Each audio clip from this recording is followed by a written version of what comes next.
Good afternoon, good evening, ladies and gents. How we doing? Welcome to Casually FC. Welcome to the show. Welcome to the call-in show. You guys, if you're new here, you probably don't know how it works, but if you are a returning person, you probably know as follows. Give me 15-20 minutes. We'll get into the topic. We'll ease into it, and then we'll start to get you guys in here to discuss what today I would like to talk about. Rather than dwell on how shitty Chelsea current state of affairs is and really dwell on the league, because right now, as of January the 8th, Chelsea's position in the league seems really, really bad. It's bad. We're currently sitting in 8th place, 31 points, with Liverpool sitting at 35 points. So we're 4 points from 4th place. But the stat that everyone is looking at is that we are currently 14 points behind 3rd place position team Aston Villa. Now, current situation at Chelsea, obviously not great. You want stability at the club, and the number one recipe for instability is to sack the manager, or in this case, have the manager walk away on you. It's not good. Chelsea's situation is bleak, but rather than focus on the current situations, let's look at what could potentially happen in the next phase of Chelsea, now under Liam Rosenior. Here's the thing. It could very much go bad. Why? Because Rosenior is inexperienced, in my opinion. Although you can make the argument that his experience is similar to that of Maresca's, in the sense that Maresca went to a Serie B side in Parma, trained under Pep Guardiola, came back into Pep Guardiola's team as an assistant manager when they were winning, when they won the treble 4 in a row, all that stuff. So great experience there. Then goes over to Leicester City, and lo and behold, big up Steve. Lo and behold, you also get the results of Leicester, right? You finish top of the league, a little dip in form towards the end of his Leicester reign, but regardless, you have there the buildings of a manager earning his stripes, and then essentially adapting his game, learning on his own, stepping away from Guardiola. And you get Chelsea, which is last season an inexperienced team and an inexperienced manager from the Championship, overperforming, over exceeding his expectations as far as I'm aware, ends up winning 2 trophies, finishing 4th in the Premier League with a team that most Chelsea fans knew had the potential to go into a top 4 finish under Pochettino. Unfortunately, that's not what happened in the last, the FA Cup, where Manchester United beat City. Chelsea then get demoted to Conference League. Then Conference League happens, and you get what you get. Overperforming because last time I checked Axe, Steve Cooper, who else? Scott Parker, Sean Dyche, all these Premier League or Championship managers that have come into the Premier League have not done fuck all. And if this team is as bad as everyone says it is, then cool. we shouldn't be anywhere near Europe winning any trophies whatsoever. In fact, we probably should have lost the Conference League if we're that bad. But we're not that bad. We have good players. We've invested money into some players, and a lot of players have been underperforming. And with that being said, I'm not going to get too distracted in chat. I do want to focus on Liam. And before we do, ladies and gents, be sure to smash up the like, subscribe to the channel if you're new here, and also be sure to check out the links in the description. I will be dropping the link to the call-in show very briefly. Let's go over, first of all, our first impressions of Liam. Let's talk about what he had to say in his first, not press conference, but his first interview for Chelsea. Analyze that, and then we'll whip out the tactics board and look at what the setup will potentially be at Chelsea. Because again, I'm not going to sit here like a little bitch moaning and groaning about how shit things are going to be at Chelsea. Listen, I've come to terms with that. Enough blah and crying. Now let's look at what could potentially be solutions, rather than what I could potentially see is a failure going forward, depending on the situation at Chelsea and the fans. Now, before I actually get into this, one thing I'll say about Liam: you're stepping into a very, very shitty situation. This is pretty bleak right now for Chelsea, so there's a lot of pressure on Liam. That is undoubtable. And as far as Liam goes, I will back him, not because I believe the project is great and successful and it can't fail and there is no faults to it. There's plenty to fault for it, right? And we've gone over that. I'm not gonna repeat myself like a broken record. However, if Liam can talk his way into maybe getting the Chelsea fans, the match-going fans to back him, as well as look nice in front of the media and just kind of be the darling child of the media, which English managers have that advantage. He's really well spoken. He could potentially turn this around, but he is walking into a kitchen that is currently on fire, and his job is to get things settled and get us more consistent, which he has shown at Strasbourg he can get consistency out of the team. This season, he is managing a lot on his plate with Europe, in Conference League with Strasbourg, as well as a team that's been somewhat stripped of some key players in Andre Santos, Bakwa, so on and so forth. But he has been reinforced as well. We have seen some promising games in this season for Liam Rosenior, for example, the 3-3 against PSG. A good result for him, where he went toe-to-toe and nearly beat this Luis Enrique PSG, very much like Maresca beat Luis Enrique's PSG in the Club World Cup final, right? He has the ability to set up a team to get that done and has the technical prowess and flexibility to do so. Again, it goes down to the pressure, which is going to be a lot on Liam Rosenier's plate to turn around and just get the media behind him, get Chelsea fans to calm down a bit and show some stability at Chelsea, which is what everyone needs to see, because there's nothing to go by based off the fact that he's gone from not even interim at assistant manager to Rooney at Derby County, then interim Derby County manager, then goes to Hull, gets sacked because the style of play isn't necessarily what the ownership were looking for. They were looking for something that took more risk, whereas I'm not going to say Liam is pragmatic, but he does prioritize structure and defensive stability versus gung-ho, Pochettino, ball to the wall, just attack. There's a balance to it all for him.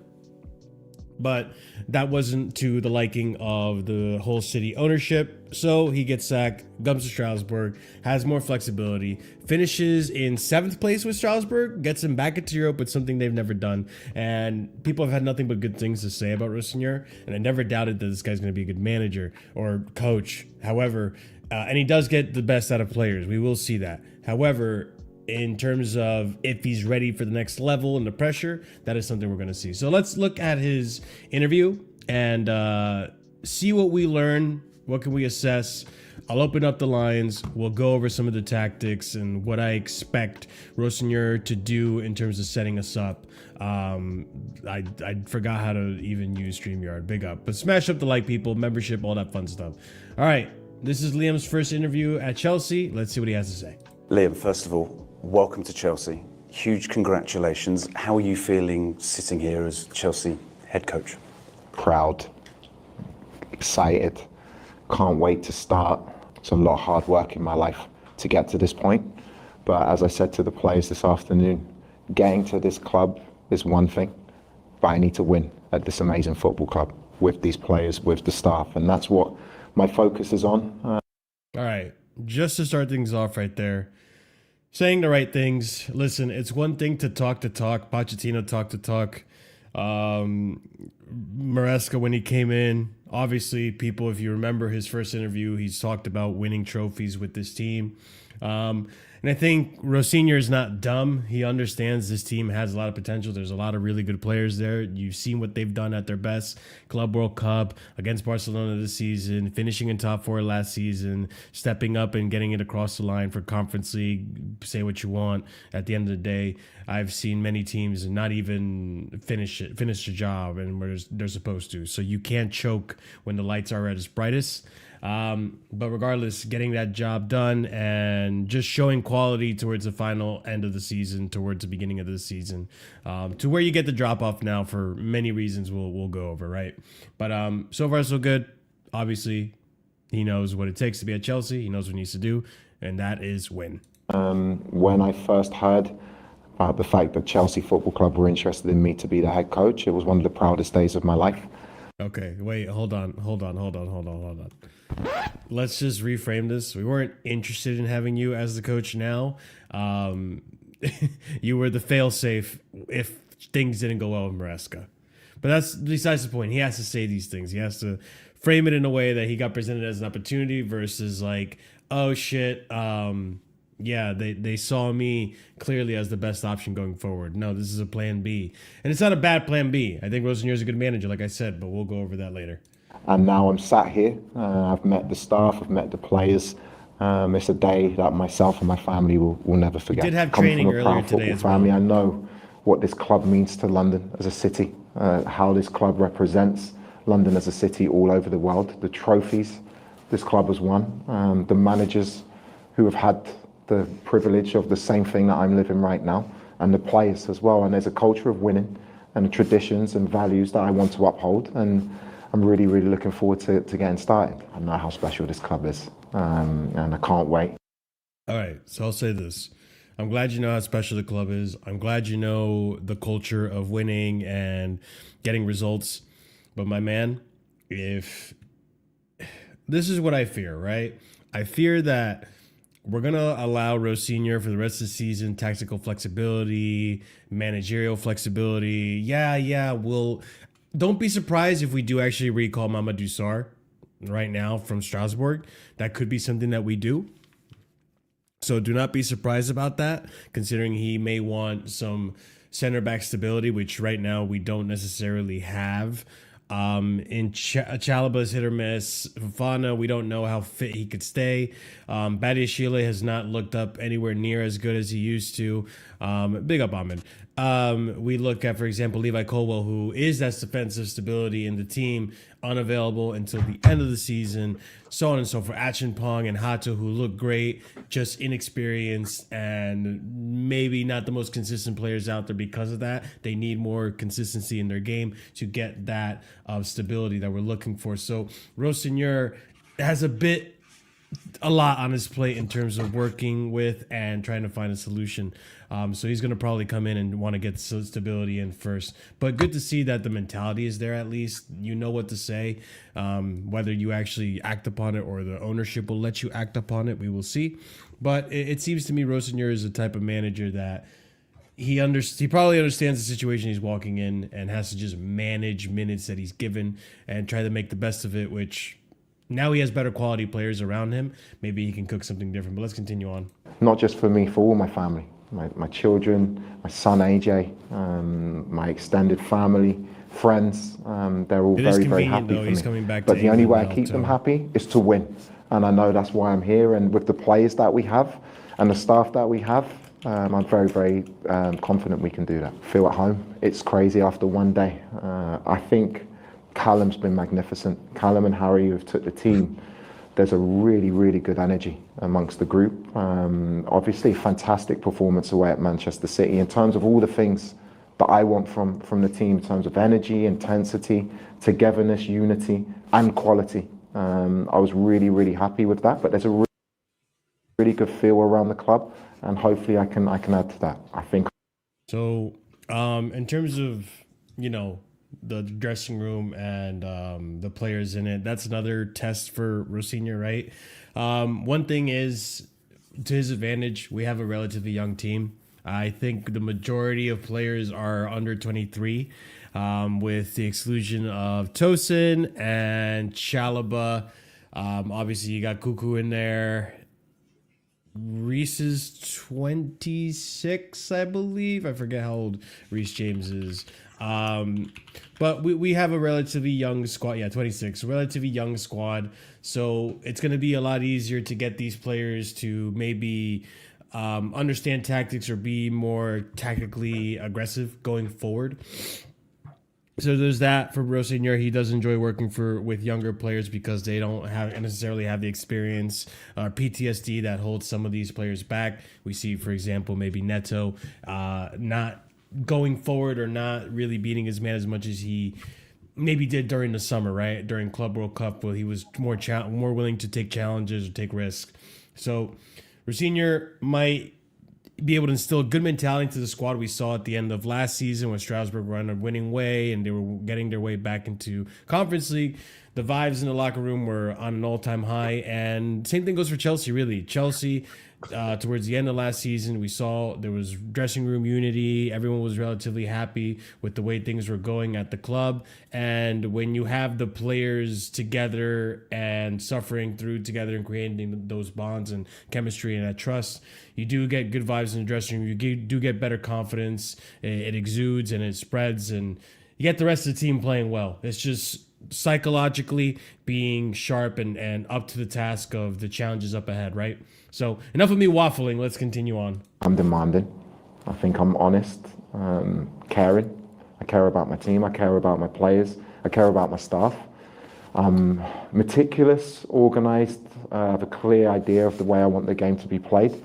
And now I'm in a position where I want to be remembered to be a winning coach, consistently winning. And that doesn't come from just me. It's the club, it's the players, it's the staff. My job is to create an atmosphere, an environment where people enjoy what they do. And if you enjoy what you do, you perform better. And if you perform better, you end up winning games of football. So if we are successful, it won't all be about me. But my job is to make sure that we're as organised, as committed, as determined. We put pride into the shirt. And if you do those things, normally you win games of football. And I feel in team meeting today, when I spoke to them very briefly and Callum took in the training session, there's a really good connection between these players. And I know a lot of people spoken about the youth of this team. Youth can be a strength. I come from a club where our average age, I think, was 20.8, the youngest in the world. Yeah. So that's the other thing too. At Strasbourg, he was coaching the youngest team in Europe. Not just the world, in Europe. By the way, I am going to be putting the link down in the description. So refresh if you want it from the description. And I will be putting it and pinning it into the chat. By the way, guys, I'm not here to convince you. I'm just here to tell you just hypotheticals and facts based on what Rosenior has done. So whether you believe in the optimist look that this is all going to go according to plan and he's going to make this work, big up Steve. Obviously, we're going to have this chat. I need to have Steve here because he knows as much of Strasbourg as I do.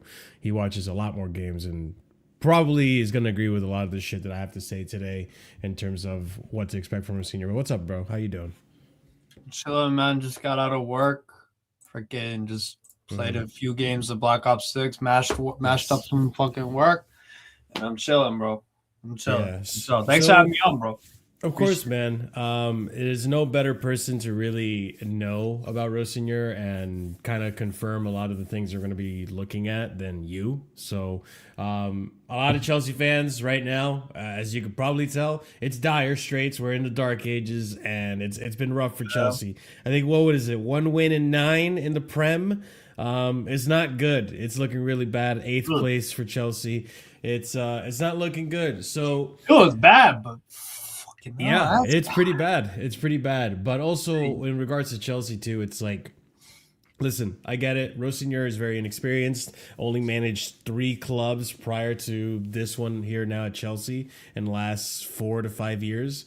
But if things are to go well, which is he comes in, gets respect from the dressing room, from all the players, they latch onto the ideas, and then he wins over the media, then we're looking at the tactics and how he's going to set up. So in terms of that, I think Rosenior is a good manager or a good coach. Yes. And I think you could probably agree with that. He's definitely a good coach. I don't like my issue with this, and obviously as a Strasbourg fan, I don't like the timing of it for my club.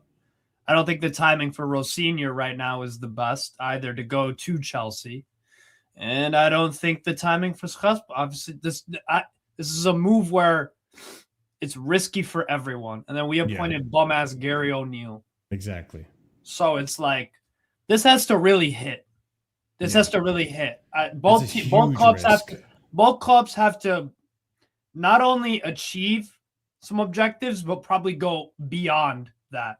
So my goals for Strasbourg beginning of the year, top 5 finish, Coupe de France, get to a semifinal, and your Conference League, go and try and win it. Mm-hmm. So now I mean, we won't. This is the issue. We won't achieve a Coupe de France semifinal. I don't think with Gary O'Neill. I don't think we'll win the Conference League with Gary O'Neill. But that's what would justify the move. Exactly. On my side of things. Now, for you guys, I don't know what your objectives concretely were, because as the season goes on for any club, anywhere, if you overachieve the goals, you maybe set them too high, or maybe you keep them in the middle. But at one point, Chelsea were expected to go not win a Premier League title, but contend. Yeah. Go. Take the race as far as you can with Arsenal and Man City, and at the beginning of the year it was Liverpool till they fell off a cliff. And then for you guys, like FA Cup and Carabao Cup, and go as far as you can in the Champs. I think both clubs have to now overachieve to justify all the stupidness.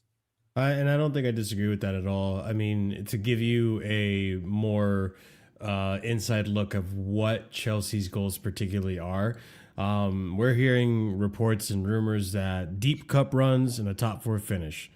That is enough to satisfy the ownership.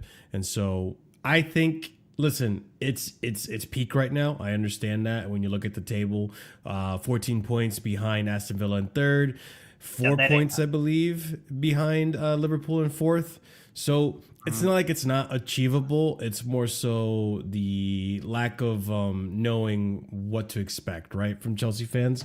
So real quick, I'm just going to play a little bit more of this interview, and then I want to whip out the tactics board, because I think I have a few formations that you're probably familiar with that I could see Chelsea playing with under Liam Rosenior. So let's read into this more. Or the youngest in Europe. Yeah, young team. Now I think we are a little bit older, a little bit wiser, but strength in youth is energy, it's application, it's fitness, it's intensity.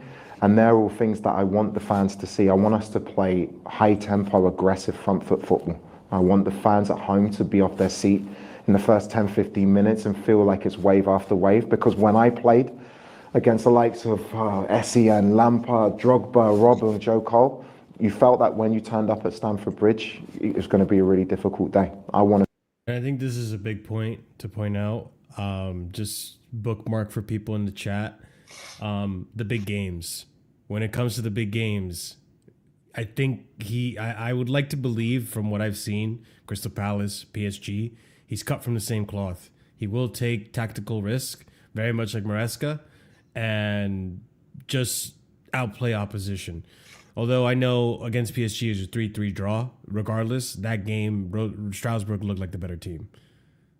For parts of it. The draw was deserved. Yeah. We rolled out the first 15, 20 minutes of that game. We just survived. And then we started to get confidence. That was I always remember that game. I'll always remember that game. It's a brilliant game. Panicelli masterclass. Best player on the pitch. One of the better striker performances I've seen in European football throughout this season.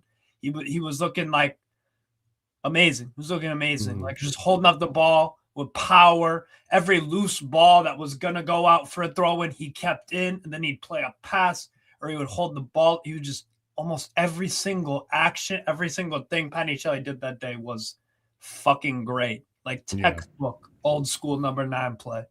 He scored a great header as well off a. So he's got a thing for the big games. So, and that's the other thing too about Liam is he does understand the Prem. He's played in it. He gets it. He's grown up with it. Yeah, but at the same time, Steve Bruce was a fucking really good Premier League player for Manchester. Horrible, horrific, useless, garbage manager. So he's got better, but Liam at least has better players. We know that. Yeah, of course. For sure. Let's continue. Create that feeling here. And I want us to be intense. I want us to be brave and fearless. And if we do all of those things, we can have a really good time together. To win, you need to improve. To improve, you need to develop. You need to develop individuals. Obviously, I've worked with Liam players, obviously. Great time with him. Great to see him move to this club, and I get to work with him again. Rob Sanchez, I've known since he was 16. So at Brighton. Hold on. What? No, you knew He's known Rob Sanchez since he was 16. What the fuck, bro? Did Sanchez grow up through the Brighton Academy? I didn't know that. Holy shit. He's gonna play. Yeah. Delap's his boy. And he knows and Delap Robert from Hull. I know that. Yeah. All right. Yeah, man. I'll continue. That one took me by surprise. I'm not gonna lie. I didn't even know that. Coming through, I know Rob very well. Obviously, I had Andre last year, and got 2 beautiful children that he's brought into the world, as well as an outstanding performance at Manchester City. But what I want to do is I want to get to know all of them very quickly. What's up, Steve? No, Andre Santos was a big difference maker. And he's going to be a big difference maker this season. I think so as well. Because I think if you get to know people, you can improve them. And if they improve individually, you improve the collective and you win games. And that's what me and my staff will do very, very quickly here. Yeah, small first game at home against Arsenal in a cup semi. That's why I live. That's what I live for. It's what I've worked so hard for. I know I'm perceived to be a young coach. I don't want to get too much into myself about my journey. It's something that I love doing. It's a dream that I've always had, to be at a club of this magnitude. So yeah, it's going to be a great night. But coaching is not about you as an individual. It's going to be a great night. Wait, what do you mean? I think he's looking forward to the Arsenal game. He's coaching tomorrow against Chad. Is it Chadbury? What fucking Chadbury? No, hold on. Who the fuck are we facing tomorrow? Canterbury. Charlton Saturday. Yeah. So Charlton Saturday is going to be a game where obviously we're going to see him, what first team he's going to put out, maybe how he wants to set up against Arsenal. He cannot fuck up that. He cannot fuck up that game. No, he can't. It's perfectly set up for him to have a game where he can kind of finagle around with how he potentially wants to train the team to be ready to set up against Arsenal. If I was him, that's what I would do. Just use that game to get ready for Arsenal. You should be able to win it regardless. But let's see. He is young, like you mentioned. Serving others, and I'm looking forward to not just that. I'm looking forward to many, many good days to come. I took soccer schools with my dad when I was 16, and throughout my playing career, I was coaching. So when I was at Hull, for example, Jacob Greaves, I was coaching while I was a player, was 13 years old. I ended up coaching him as a first team player at Hull. Coaching's in my blood, and that's. He likes to coach, man. He likes to coach the children at 16 years old, and Jacob Greaves at 13. What's next? Is fucking Cucurella when he was 9? Like, what are we doing? Yeah, this is all fluff piece at this point. Why I think I'm in the position I'm in now. I love what I do, and that hopefully spreads to the players. I want them to love what they do, but I want us to win, and that needs to be the message that I give the players and the message I give the supporters. And my dad, when I was 15, 16, he managed Torquay, got them promoted from League Two, playing a style of football that I believe in. Brendan Rodgers, who was here, really affected my way of thinking when I was a player at Reading. I've had really top coaches, Chris Hughton's humility. But yeah, there's so many different influences And coaching Right. is just about Managerial football. influences. Coaching is about people. It's about understanding people and getting the best out of them. And that's what I want to do here. I think the potential is scary. Well, hold on. He's well spoken. He's well spoken. Yes. All this shit, but I'm sorry. There is a vibe of YMCA coach with kids True. versus pro. Like he's talking so much about people, and they have to enjoy what they do. They have to love and all. Like, bro, this was shit that I was saying when I worked at the YMCA in high school, and I was doing my fucking job interview, saying I love to coach. I love to. It's all about making people happy, and I just get this underlying vibe. I don't think it's inexperience, bro. I think it's like he's saying the winning stuff, but then at the same time, it's like this brother, like you're not working for the YMCA, like cultivating happy relationships, talking about like Andre Santos' two beautiful children and all that. I don't. Something's not exactly scream like elite, like authority. Yeah. Like brother, like I don't know if you really know what you're getting yourself into. Yeah. And that's the fear, right? The inexperience. You said it wasn't experience, but it's like I think part of it is that inexperience of like you should be able from the outside looking in, look at like what you're getting yourself into. Like this isn't about happy relationships. Yeah, it's and about enjoying and all. Listen, you're coming in here to coach. You have to get these players playing. We need results on the pitch as well. And right now, it's not looking good at Chelsea, right? Like you have directors who want certain way, medical staff telling you how much you could play players, and if you don't, you get flagged by the ownership, and they'll come down on you and say, "Hey, why are you playing Reece James 3 games in a row?" So on and so forth. So, I think for him, he has to. It's giving off naivety, right? But at the same time, it's like, okay, well, let's see. When you do get into the position, can you manage all those relationships? Can you keep everyone happy?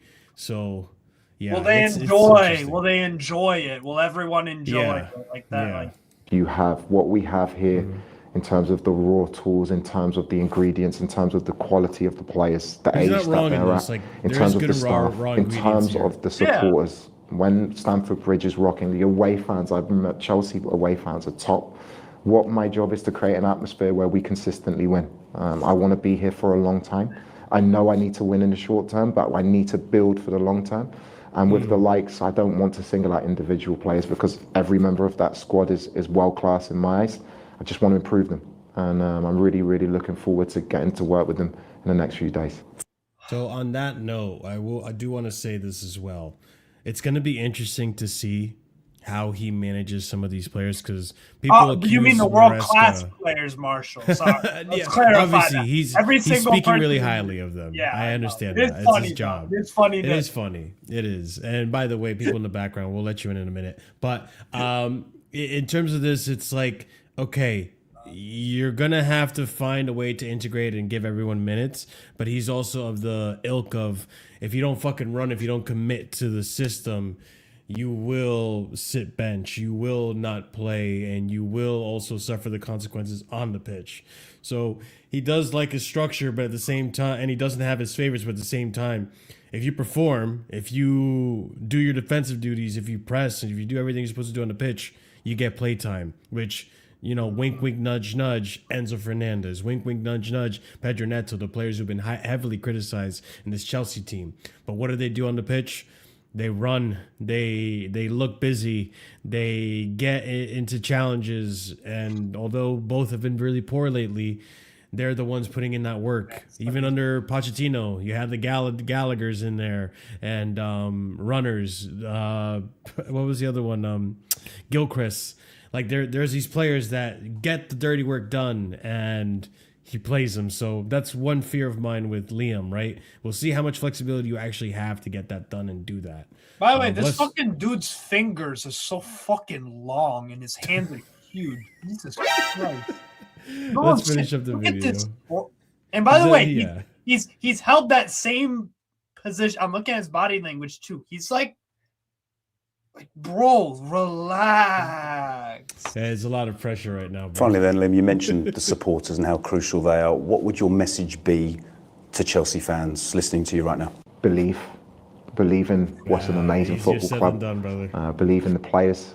When you give the energy to your team, you help them win. And that's why I'm here. And that's why my staff are here. That's why the players are here. We're here to win. And I really, really need the fans to help us achieve that. And I can't wait to meet them really soon. Exciting times on. All right, cool. So that's Liam Rosenior in a nutshell. First interview for Chelsea. A lot of good things to hear. Obviously, things you want to hear as a fan. Doesn't mean anything. I don't fucking know. It's just one of those things that let's get to know the manager before we start going crazy about, oh, our season's cooked, our season's done, which, hey, it could very much be true. But the opposite could also be true, and I'm just here to kind of present evidence that maybe that could happen. Now, big up CFC for life, big up Star Slayer 344. Can't get over those fingers, bro. Jesus. Yeah. Do you guys have anything you want to add to this or any thoughts before we get into maybe some of the tactics that we'll see under Liam Rosenior? Big up to both of you, or all three of you, Steve, Marshall, CFC. Okay. Yeah, I mean, all my thoughts on this. I mean, okay, who cares at this point? Like, really, what is the point of this? What is this? The it's not even the third manager anymore. I don't even think anymore. This is the Potts left of his own volition. Then Maresca left of his own volition. Who's to say like this guy's not gonna leave of his own volition after 18 months or so? I mean, it seems nice what he's saying, but you know, just win me a Champions League or something. That's really all I have to say about him. Seems nice though. Yeah, no, listen, I'm at the same exact tone, same comments really. Like at the end of the day, I don't give any shit what he's saying, what he's doing. I just need to get something out of this season. I mean, listen, if Arsenal do walk out of this season winning the league, I at least want to be the fucking broccoli in the gap of their teeth when they're taking that fucking trophy smile because we won the Carabao Cup and the FA Cup or whatever out of them, right? Like, let's fucking do something with the cups to just kind of get something out of the season, because I think there's still like enough quality in the team to do something. You're more than capable of winning a Carabao. I mean, Carabao's going to be tough because Arsenal, obviously, that's not going to be easy. But FA Cup, like, we've seen worse, less talented teams win an FA Cup before. 100%. So I whipped out the tactics board because with Liam. So here's the thing. With Liam, the one thing I'll say that's been positive is that I think Maresca's system is going to translate pretty nicely to Liam. The fundamentals and the foundations are there. Now, it's probably going to be a back three that we've seen back threes multiple times under Tuchel, under even Maresca at times, where Lampard played that satanic formation against Real Madrid. Yeah, but I don't think he 1-1 or some shit. So it'll be a back three for the most part for Liam in possession, in possession, where either Cucurella will like shift in. There will be a four-man midfield. I don't doubt that. I think Santos is going to play a big part in what's to come. And when these guys, Isugo and Lavia, come back, which I'm assuming they will come back at some point this season, they'll add to that midfield versatility as well. One thing about Liam is that he will be more trusting of the younger players than Enzo, for example. I think Maresca, one of his biggest flaws, well, I don't think one of his biggest flaws was that, let's just say Santos has a bad game against Karabag. Cool. We ain't seen Santos for 10 games. Liam will be a lot more trusting of the younger players. As long as he sees some ambition and sees some drive, he will play them. But when we're in possession, you'll see the back three where Cucurella will shift in, and if not, if we're attacking on the right side, you'll see James shift into the middle. Sometimes we'll even do wingback system where we'll have Cucurella or James in the wingbacks, and maybe Caicedo will kind of be in the middle here, where we've seen it this season where Caicedo is in the middles, and then Santos will be here, and then you have James giving width to Palmer, who's probably going to play on the right wing. We've kind of seen it. Time will tell if he's playing Palmer in the winger position or as a second striker in a 2-man. I've seen a 3-4-1-2. I've seen Rosenior do that at Strasbourg a few times. Yeah, even Neto too. Like what will happen in this, where if say we're attacking on the right, Neto will tuck inside and be almost like as a 10 as well. I'm sure you've seen it as well over in at Strasbourg, Steve, multiple times where he essentially sets up like this with the wing backs. We saw Moreira converted into a wing back. Moreira left or right. Geladue, right center back or right wing back. Yeah. There's even been, like, for example, the PSG game. That was the game I wanted to really highlight, where he essentially played man for man, but it was a 3 at the back with, like, if you remember the PSG game where our center backs, for example, and I'm probably setting this up wrong, but our center backs would come in Chalaba or Levi and leave the one in the middle with the wing backs defending. So it would be something like this. So in games where we really need to be aggressive, you'll have these types of positions where Fofana will come in into the midfield to man for man mark, or same thing with Chalaba, which is really, really risky. I understand. But there are some games like in the PSG game where it does work out. Like they got a result out of that. We saw it against PSG as well in the Club World Cup, where Fofana multiple times man for man just marking in the midfield to close out Vitinha's options and all that. So there's a lot of tactical versatility with Rosenior that we could see, and it's going to rely a lot on just, having trust in some of the younger players you have in your team and seeing how it works. I mean, is there something in particular, Steve, that you think immediately he's going to try to do at Chelsea with the players that he has? Give me like a example. Like, are you saying that someone's going to get integrated right away? Yeah. What are you looking for? So I think immediately, like my opinion, immediately Caicedo third center back. I can definitely see that. Mm-hmm.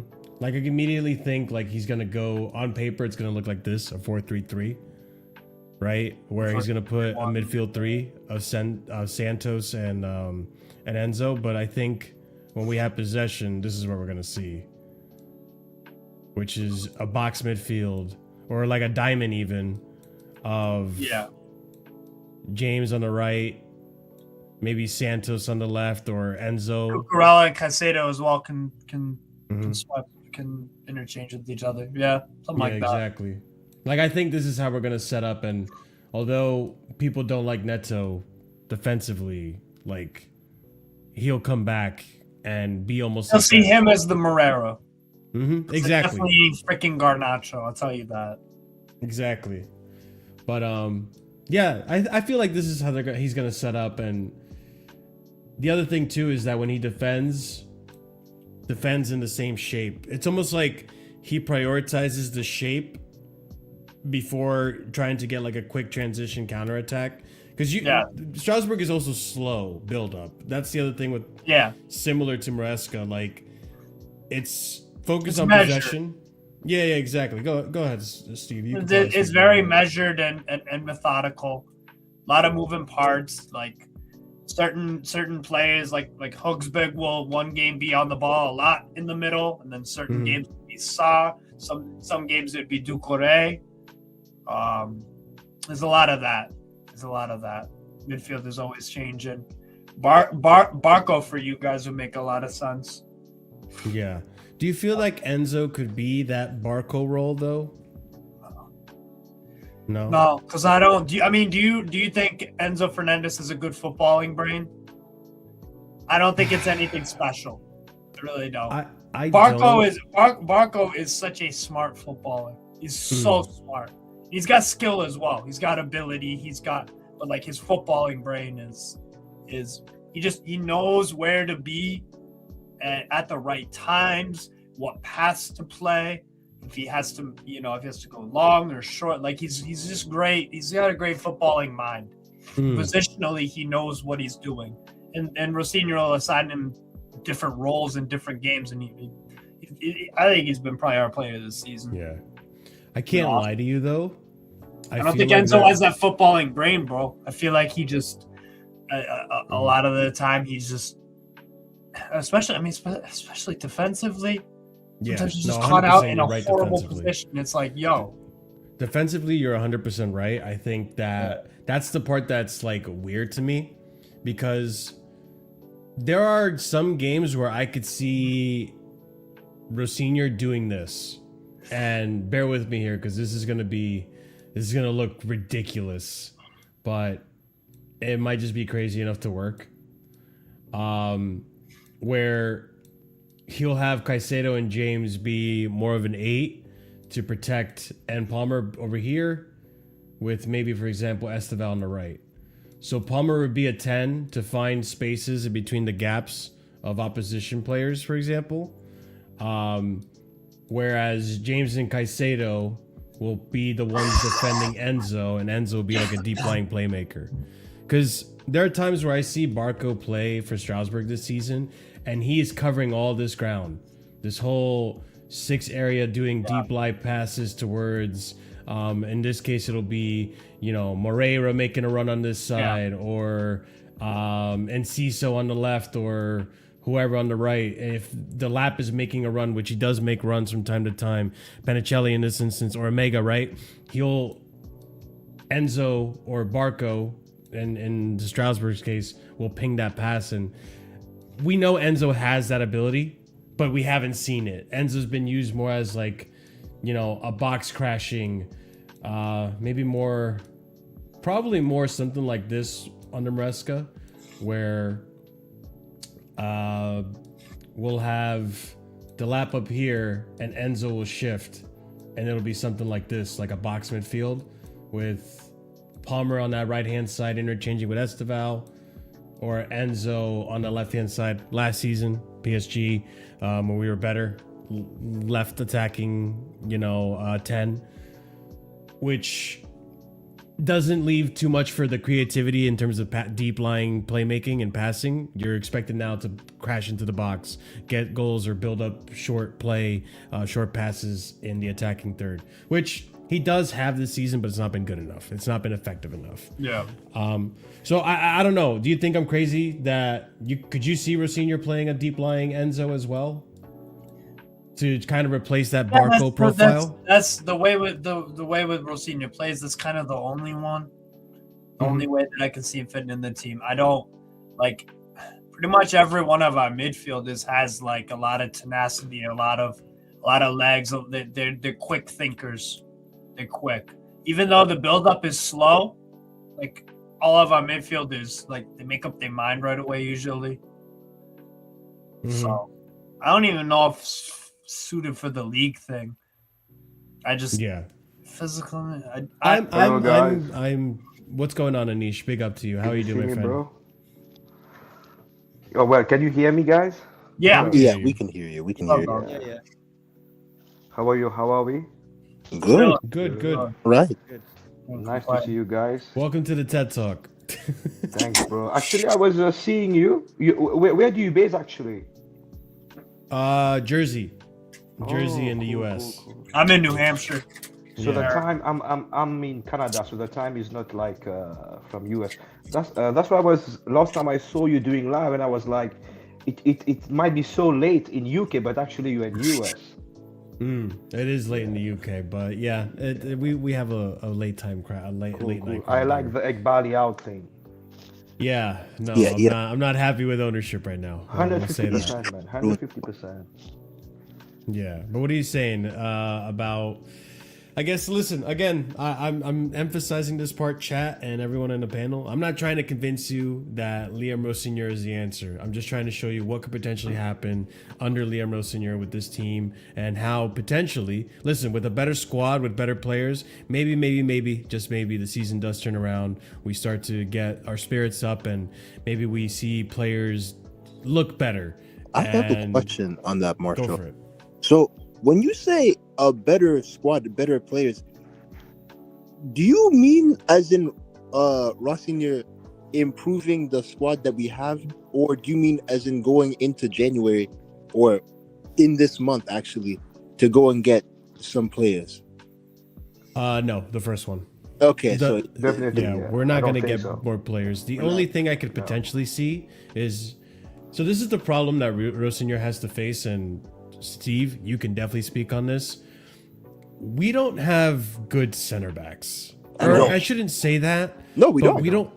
Like, we have okay to great center backs. And But it's not enough. It's not enough to challenge the top, you know? It's That's not the thing. enough. Like, We don't have great centre backs. we don't have great we don't have like an out and out leader in the center backs. Correct. Like Levi Colwell, for example. Like, you bring in Colwell is no questions asked, a starter. You look at our midfield, Caicedo, no questions asked, starter. James, no question asked, starter. These are players that you bring in. They consist. Palmer as well, like not lately, but Palmer as well. Normally, you bring them on, game changer. You know they can lead the attack. They can lead the midfield. They know, they'll do a job.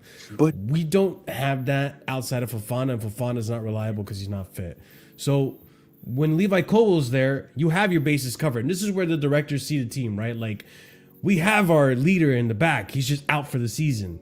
So they don't want to buy in someone that is going to be here for the season and then, oh, where's he going to play? So they're relying on the pipeline. I disagree. We know as fans, we want immediate success. I get it. And you also want Rosenior squad has to do depth. with that. Oh, of course, you want immediate success because if you look at all of us right now, right, we have seen Chelsea lifting so many trophies the last 20 years. You know what I mean? So if you're going to come and say like, oh, 5 years project, what is that? You know, we need trophies. We need to win. We are used to it in the last 20 years. We are not Arsenal, right? If you look at Arsenal when they won like 13 leagues title, right? When was that, right? long time ago, bro. Long time ago. But Chelsea, when you look at the last 20 years, what Roman Abramovich did, right? It's top level, you know? It's top level. And what they are doing right now, like you said, we need leaders, especially in the defense. I want to refer the 2 seasons where we won the Champions League. Do you guys remember those 2 seasons? We were not good in the league, right? Thiago Silva, Rudiger. We had good center backs. Exactly. But we had good quality in almost every side of the pitch. If you know, look at you the could say midfielders, the right? attack was subpar, but at least in that moment, in that time, Mason Mount was at the peak of his powers, right? You know? Exactly. So one thing I want to mention, right? The whole point of me bringing up the center backs is, in terms of January, Sarcasm, you said it, right? We're not getting signings. However, there could potentially be a recall. And Steve, I don't know what you think, but do you potentially see Mamadou Sarr potentially going to Chelsea in a recall in January, and that being that center back temporary solution for Rosenior? Well, yeah, Sorry. The thing is, as a Strasbourg fan, I'm always just like, all right, tomorrow if I wake up and one of our key players is just all of a sudden off to Chelsea, I ain't surprised. I'll be pissed off about it, obviously, but so yeah, I could definitely see you guys bringing in like a Mamadou Sarr. We're very sorry. Maybe what I would do. But then with Sarr, he needs to. You have more reliability there with, like, if Fofana's not available, you could play Sarr. Sarr is injured right now, by the way. I do want to also make that that's also a factor. I don't Or if know available. if he'll make the move this January with the injury, but if he was healthy, I'd expect you guys to just take him right away. Yeah. I also have a point to make about just defenders that or just the defense. So they said that this was supposed to be a 4-window plan back in, I don't know if it was 2023 or something. How many defenders have we got? And I mean, first team defenders have we gotten since then? Not many. Big fat 0. Yep. Like it's not really been good. Mhm. I don't know. Like I don't know. I just don't know anymore. I just don't know. But we have Garnacho though, and we have. How serious were you guys about Hincapié?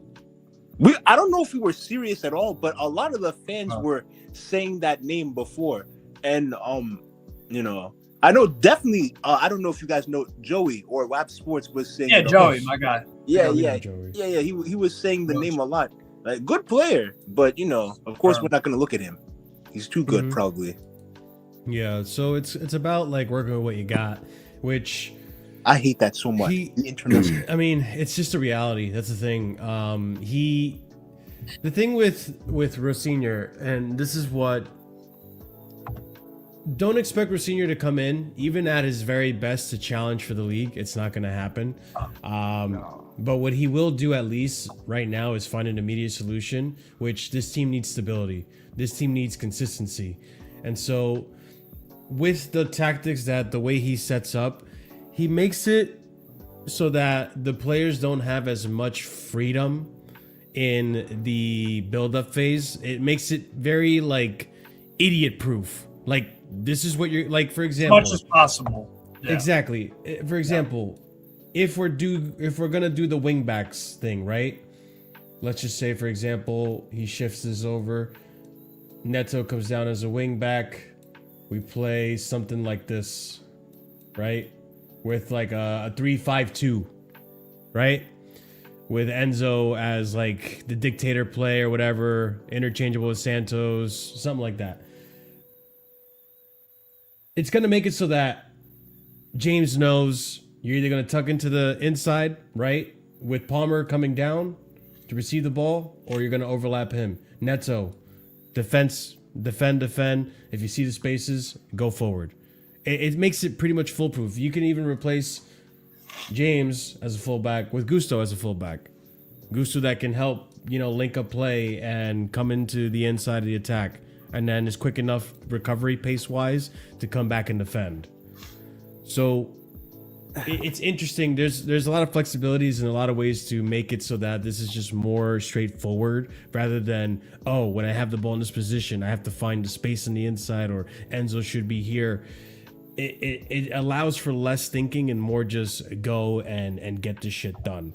The attackers have more creative freedom. Maybe we'll see that from Palmer. But yeah, it's more tactically flexible. He's going to be able to adapt a little more, which makes me more optimistic. But the same style of play is there, and that's what makes it easy to translate. It's very much bait out the opposition and hit you quickly on the transition. Or at least try to hit you quickly on the transition. I don't know if Steve maybe wants to correct me on that. My thing with Rosenior is the games we struggle in the most are also games that Chelsea the past few years have kind of struggled with the most, which is against bottom 10 teams at home. It can get a bit techy. It can get a bit difficult when they sit back because you could check out my Scussbook watch-alongs. Like sometimes I'll just be like, yo, can we fucking play with a bit more urgency? Can we play a bit faster? Can we really get slow in CISO? Like, get in CISO, like drive with him. Why is Galadue too reserved in this match? I've seen that before. That's something that I think might be an issue potentially. Yeah. He prioritizes defensive stability. Yeah. Right? No, definitely. I think it's the base. I think if we look at Pep Guardiola when he came to Manchester City, and whenever he rebuilt also, he starts from the back. Look at it, right? He bring Walker, he bring Benjamin Mendy, John Stones. He starts from the back always. Yeah. And then with the goalkeeper, Chilean dude. What's his name? Navas. Not Navas. Sorry, not Navas. Costa Rican, but Claudio Bravo. Bravo, thank you, Claudio Bravo. He ditched him right away. I have a question for you. You're a Strasbourg fan, right? Yeah. Yes. I don't want to say it, but if you tell me to compare Cucurella and Ben Chilwell, right? I think Ben Chilwell is quite underrated, in my opinion. No. Come on. No. You're doing too much. In terms of discipline. Let him land.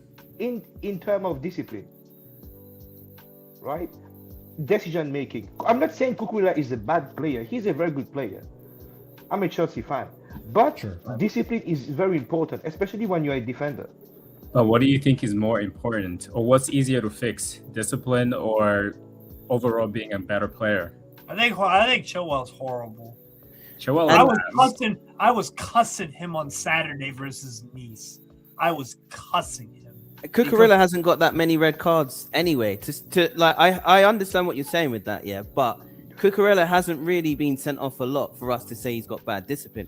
Yes, he made a mistake the other day, which I understand that was stupid. He should never have done that. 100%. But he hasn't got sent off enough for me to say he's got a discipline problem. But I do understand what you mean at the same time. But do you agree he does provoke player, right? I'm not saying it's a bad thing. You have to do it, but we need to know when to do it.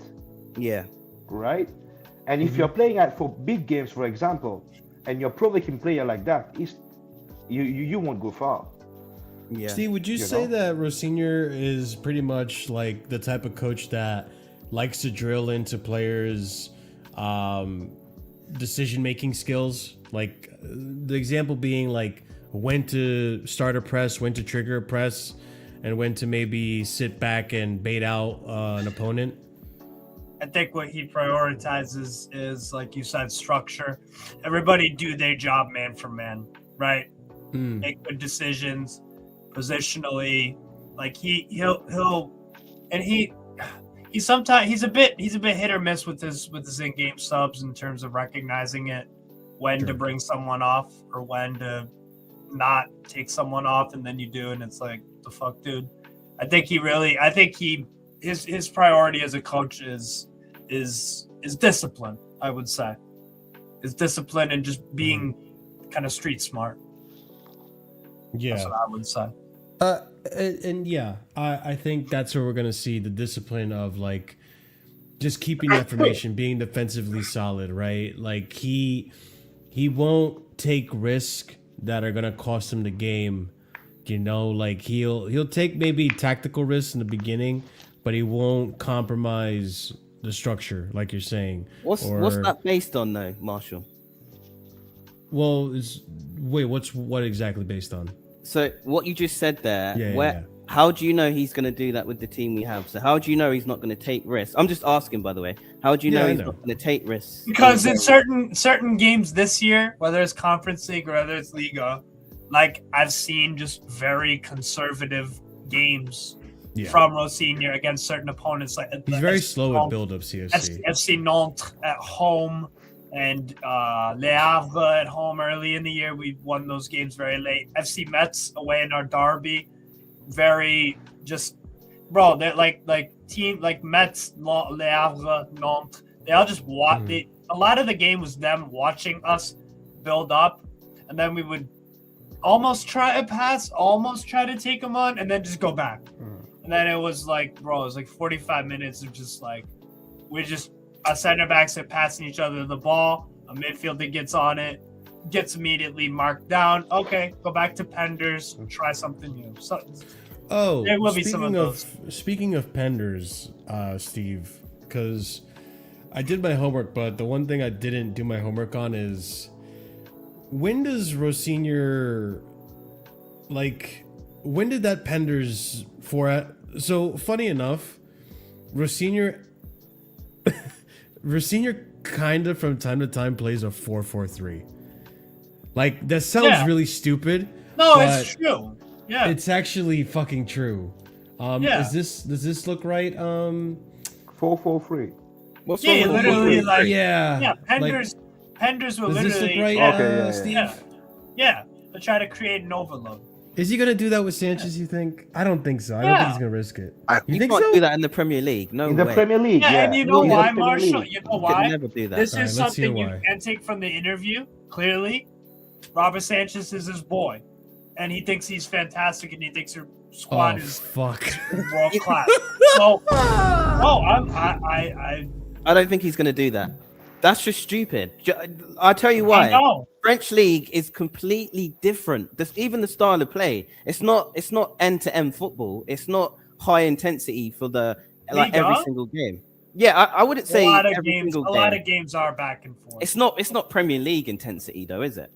No, it is. Let's be honest, it's Certain not. games, yes. No, yeah. Certain games are, yes. The quality's low though. If we look at all CFC, the the way I like to think about it, Oh, CFC, the way I like to think about it is this I- league ain't high quality. if, No, no. if you Intensity, watch the French league, it's actually very similar. It's almost like the Premier League's younger brother. That's the way I like to think about it. It's actually just as physical. I think yes, it is just as physical. Mhm. And you know it's what? the I closest actually thing to think the Premier League than technical any other floor- league. I think the technical floor of of teams and squads 1 through 18, 1 through 20, I think the floor is actually a little bit higher. Obviously, I get what CFC is saying. Like, obviously, the level of the players isn't as high. The quality of players isn't as high. But sometimes but they are. Sometimes they are, and Remember, I think, Nori came from fucking Angers. bro, No, look but at, I just Maybe mean some sick But real players. quick, CFC, before you go, there's just one thing to keep in mind, chat and everyone listening. If you actually do your research, it does make sense why the leagues are similar. The second biggest demographic in terms of footballers in the league outside of English is French. The second majority of players in the league are French. Where do they come from? They start from Ligue 1. So it translates. It really does, and it shows.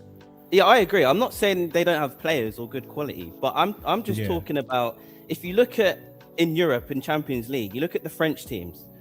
PSG, yes. They're doing really well this year, to be fair. Yeah, no, PSG. Except- Yeah, I was just going to say that if you look at overall for the last 4 or 5 years, it's really only been PSG that have really been the big dogs. Marseille, yeah, they're coming into it. Lyon are where they're like 5th in the league. Who's top? Lens. Okay, they've Lens just is Lens. right, yeah. Sorry, Lens. They've come out of Yeah, nowhere. Fair enough, but yes, PSG are the massive team. But I'm just talking about good competition. There's Marseille. Yeah, they've just come into it. Lille.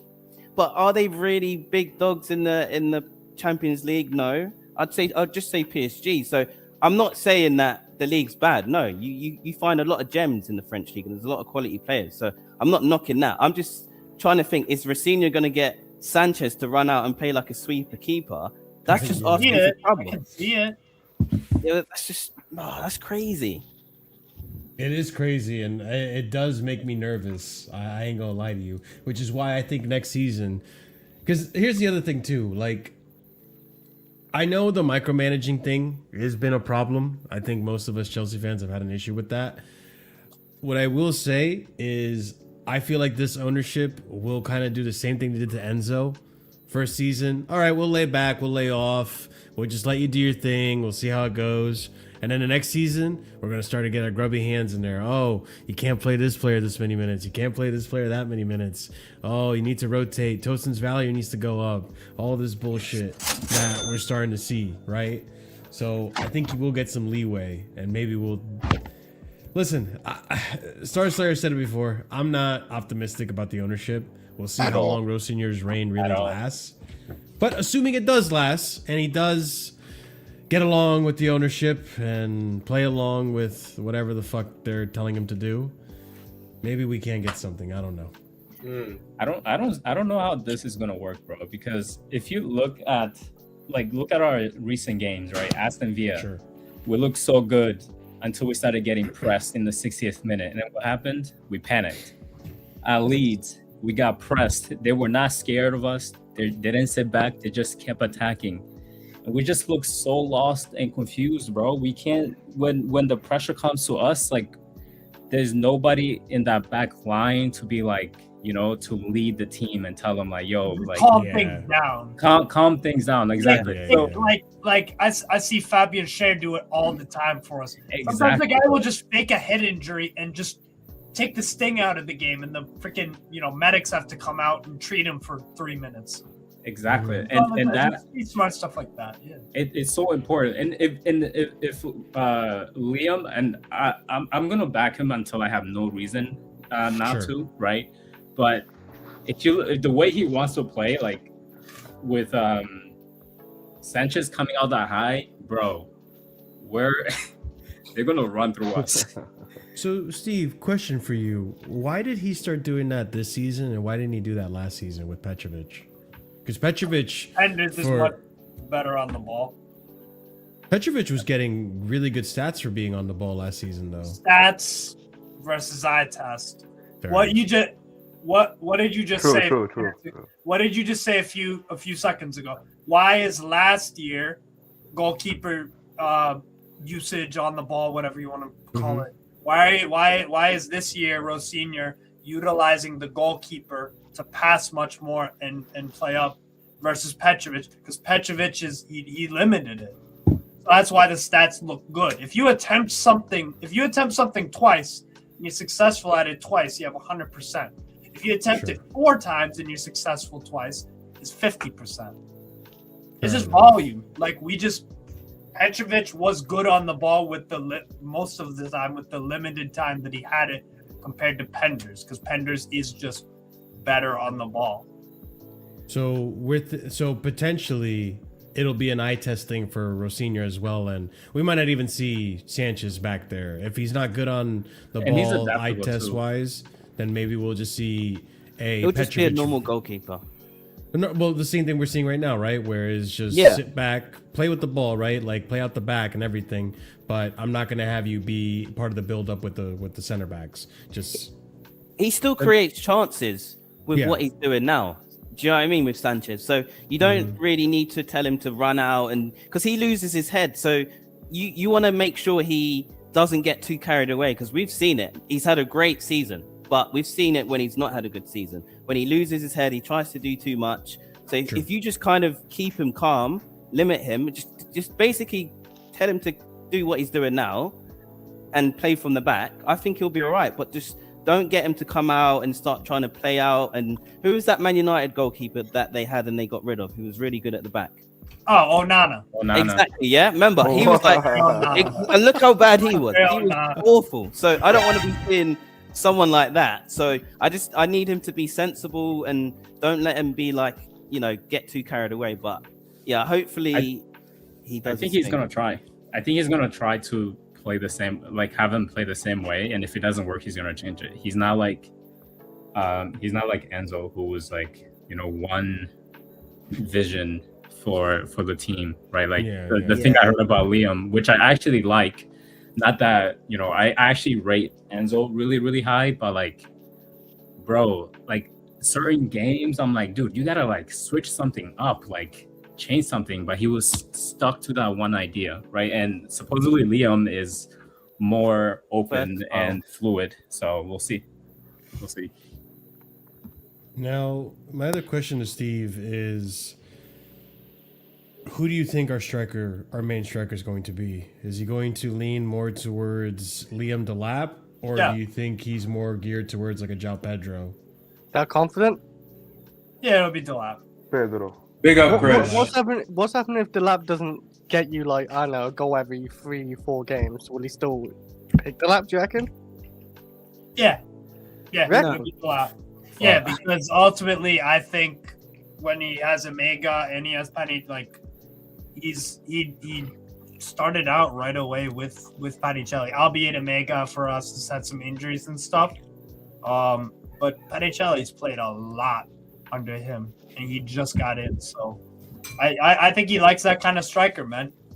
No, they are different strikers. Physical striker. One likes to link up and pass, and the other one likes to just get behind and score. And he already knows Delap as well anyway. So that's gonna be in theory.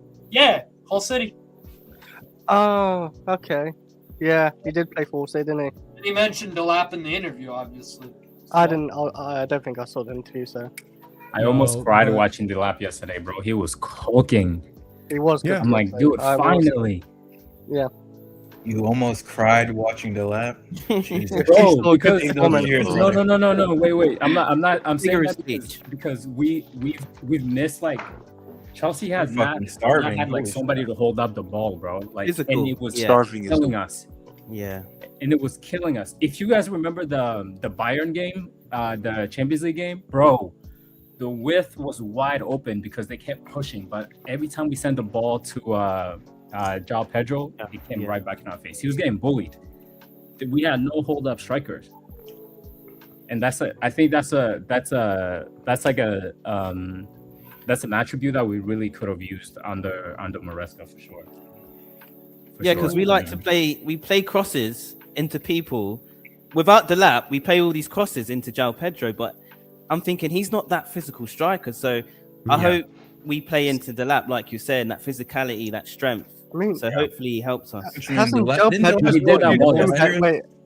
João Pedro scored 2 headers this season? That's what I'm saying. No, he has. He has, but is he? He's not. He's not known. He's not the most physical, but in the air, I've noticed he can fly in the air. But every game before the last game, I've seen the lap on his knees. Yeah, bro, that really. We can't praise his physicality. I don't know. It's just down to the lap's balance. So when he gets pushed off easily, because he isn't. I wouldn't say he's weak in João Pedro. But you saw Pedro it was different. It was a different story yesterday. That was one game though against Fulham. Well, and he played. I think he played well against West Ham before he got. No, I agree. Yeah, the West Ham game. Yeah. He played well, and he played well against City too in that second half. But yeah, that's why I was like, finally, I'm seeing something that I thought we were missing for a while. And honestly, like, if we had a better winger than Neto yesterday, I think we could have won that game. I'm not gonna lie. I don't know. 10 y'all had Kevin. If y'all had my man, maybe draw. My star boy at Fulham. Chris was making fun of him too. He's like, Kevin. He cooked us. He's Kevin such a good us. player. Wait, who wasn't making fun of? Wait for you guys know Giovanni Quenda? Yeah. Let this guy come. Pedro will go dance in Saudi League. That's the thing too. We gotta. Y'all don't realize. Well, maybe you do realize. I mean, with his young team, he's gonna get a lot of reinforcement in the summer, in Anselmino and Sar, Quenda. Yeah, but we don't know how good they're gonna turn out. You're just naming kids. I know. Like, small prospect. Epstein FC, man. Do we know how well all these players are gonna turn out? We don't. It's bad enough that Marshall mentioned those names. Like they're not even Premier League proven yet. They're not even proven Nobody anyway. cares about Prem proven. I hear a lot of good things about Quenda though, but fucking hate this owners, man. Hey man, you need a I'm there like with a you. ban out for Egg Barley. I do. It's That right there. one, like that. That one. Yeah. I'm bringing that Have it banner cold. I'm bringing that banner. You know, I can't lie. I might. Just pay a bunch of Chelsea fans It's a to fire hold it up. banner. A nice little sign, man. Yeah. No, I fuck with it. But the thing is, though, like, say what you want about those players, they are supposed to be good talents, right? Like, I know, for example, Hato, young player, but with the right experience. And you saw yesterday, he was one of our best defenders. That's the other thing too about Rosenior is, say what you want about certain players. If they put up a decent enough performance, or if they have one stinker, they're not going to get hooked. He's going to try him again. So, for example, Jamie Gittins, you might see that player play for like 4 3 Garnacho, we're going to take Garnacho 5 games in a row. This is tough. Is that what you want? This is That's not what I want. I'm just saying that's the reason you're probably going to do. Why not Gittins? What you're saying? Gittins Same are ass, either or. man. 2 cheeks of the same ass, bro. Well, one's got good movement, and one's got better And they technical both can't ability. score.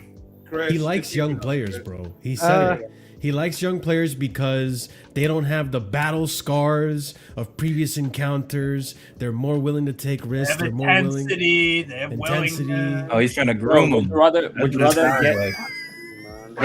He's got the vigor. They got the vigor, bro. They're unmolded. Unmolded, yeah. I feel like a lot of players would take risks if the manager lets them. It's depending We on haven't the got manager. time. We haven't got time to blossom these players. Like, we need to win now. We need to, like, he needs to hit the ground running. He hasn't got time to sit here and find out if these guys are going to be good or not. Because if he loses his first 5 games, the pressure's going to be on mad. So he needs 100%. to figure it out, which is unfair because of the board have brought him in. So I think it's stupid on the board bringing in a man like this where he has to perform straight away. So it's just unfair. Mm-hmm. But like, I think you guys, part of the argument that we've said with some of these players is, bro, how do you expect these players to be good? Like we already know Tosin is bottom of the barrel. Why aren't we playing Action Pong more, right? The one criticism I say about Maresca, and you guys know if you watch all the time, is he doesn't trust these young players enough to do a shift. So at least with Rosenior, he will actually play Acheampong more often. He will actually rotate and maybe play and trust Hato more often in games. That's true. And those are players, in my opinion, that do deserve to have more minutes. Over See who? what you want about Gittins and stuff. I don't know yesterday. about them, but still. Over who? Especially Acheampong. He deserve it. Playing Not where? over Center who, back? but like in terms of rotation, because that's the problem, right? I'll say this is my 2 cents on the Maresca situation.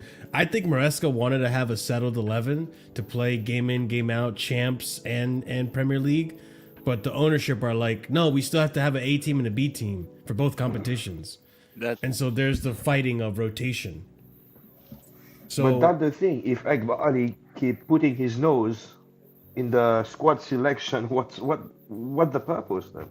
So at that point, Where we gonna go? if your hands are tied like that, you got to make the most of it, right? Which is you got to rely on your young players, which is what the ownership want you to do. Exactly. And Maresca didn't want to. So I don't know. That's why, like, was it the ownership picking the players? Was it Maresca? Was it a little bit of both? That's a question. They said it was the ownership to keep like their stock high.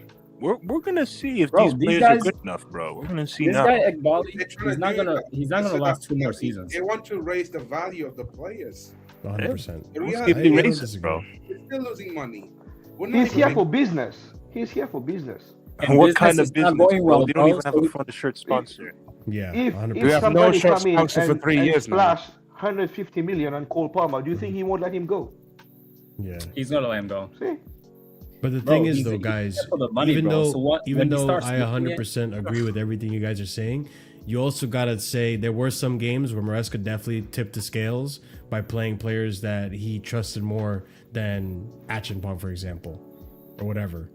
Tip the scales. I don't understand. The opponent's Gusto, that one game in the 10. Gusto has a 10. Okay, yeah, Chalaba as a right back. I do You agree. know what I'm saying? I agree. Like there are definitely some games that I'm not putting it entirely on the ownership either. There are definitely some games where Maresca was like, nah, I don't trust Acheampong. Like the one against Leeds. Exactly. And even against Leeds, like, and that's the thing too with Maresca, he's stubborn, right? And Very. sometimes I think he's arrogant. Very.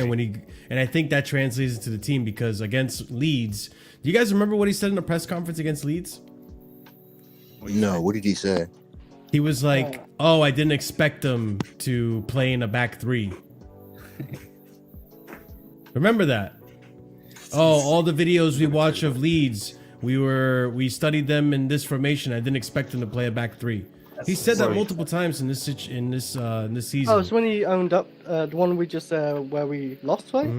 Yeah, Yeah. he did say that. That was So after he the owned up Arsenal to it game. and admitted he fucked up, right? Which is with this team, Rosenior is a little bit more versatile. Rosenior probably wants to implement his style more so than try to react to the other team. He's also So said what- that he plays to like the player's like best, abilities, attributes. Mhm. He plays I feel around like that. Tuchel, yeah.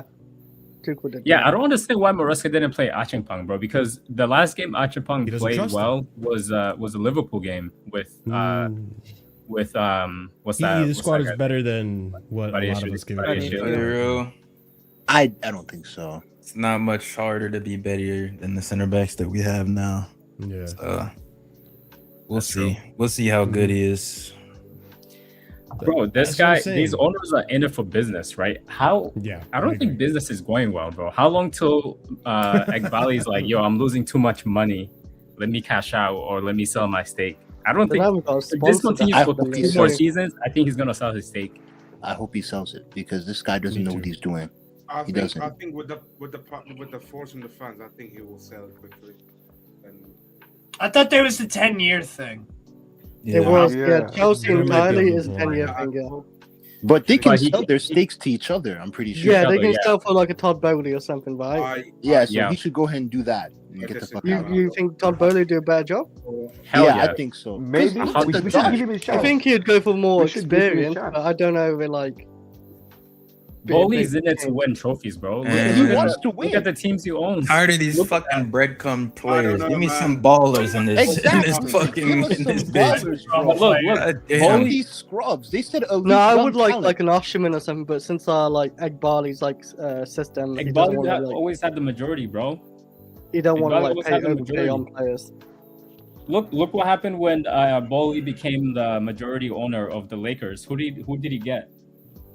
He went to get what was it, Luka, right? It was, bro. He got Luka Doncic. Yeah, and look yeah. at the other team that he owns, the Dodgers, bro. They're cooking. This They guy spend, wants they to win. spend, They spend money, bro. The Shigeru Otani guy. that baseball- Yeah, they spend money, and they want. What is it? The Dodgers have won. Was it 2 in the last 6 years or something like that? Yeah. Yeah, they have the It's best hard to win baseball player those. in the world right now. Yeah. Yeah, Lakers and Dodgers Dragonfly. Yeah, they. I definitely think Bowley would be in it at least to win, not Yes. to like make Yeah. money off Yes. players like that. Yeah, Bum but- body. The more you win, the more money you get. Exactly. That's the Exactly. maddest thing about it is if you win the Premier League and the Champions League, we'll get all the money, and then the players' values rise even more. So these guys are and so you get dumb. advertisement money. You get. I mean, Chelsea sponsors. rise Oh, as well value too if they want to sell it. Exactly. And if you win more, you could even start selling the bums for more money. Yes. Yeah. I mean, Even we if they kinda don't do that play. anyway. Even if they ride. Even bench, if they don't you just- play. Yeah. Look how we got Enzo, bro. He was Oh part of the my World Cup days. winners. We paid 100 mil. For this guy. To do what? I mean, he was good for Argentina. Yeah, you- It was. Not good But for was us. he $100 Chris, million to be honest. player though? I No, still he's think not it was a still 100 good million for us player. last season. Like last season, he had a good season. I'm holding season he's to been my up and down. guns. No, but I need a great KDH season. is I don't better need a than- good season. Oh, I need chill. a KD, wait, What'd you say? Yeah. Wait, repeat that again, bro. I said Yeah. KDH No is shame. better than Enzo. you will swap No KDH shame, for bro. Yeah. Enzo for no money.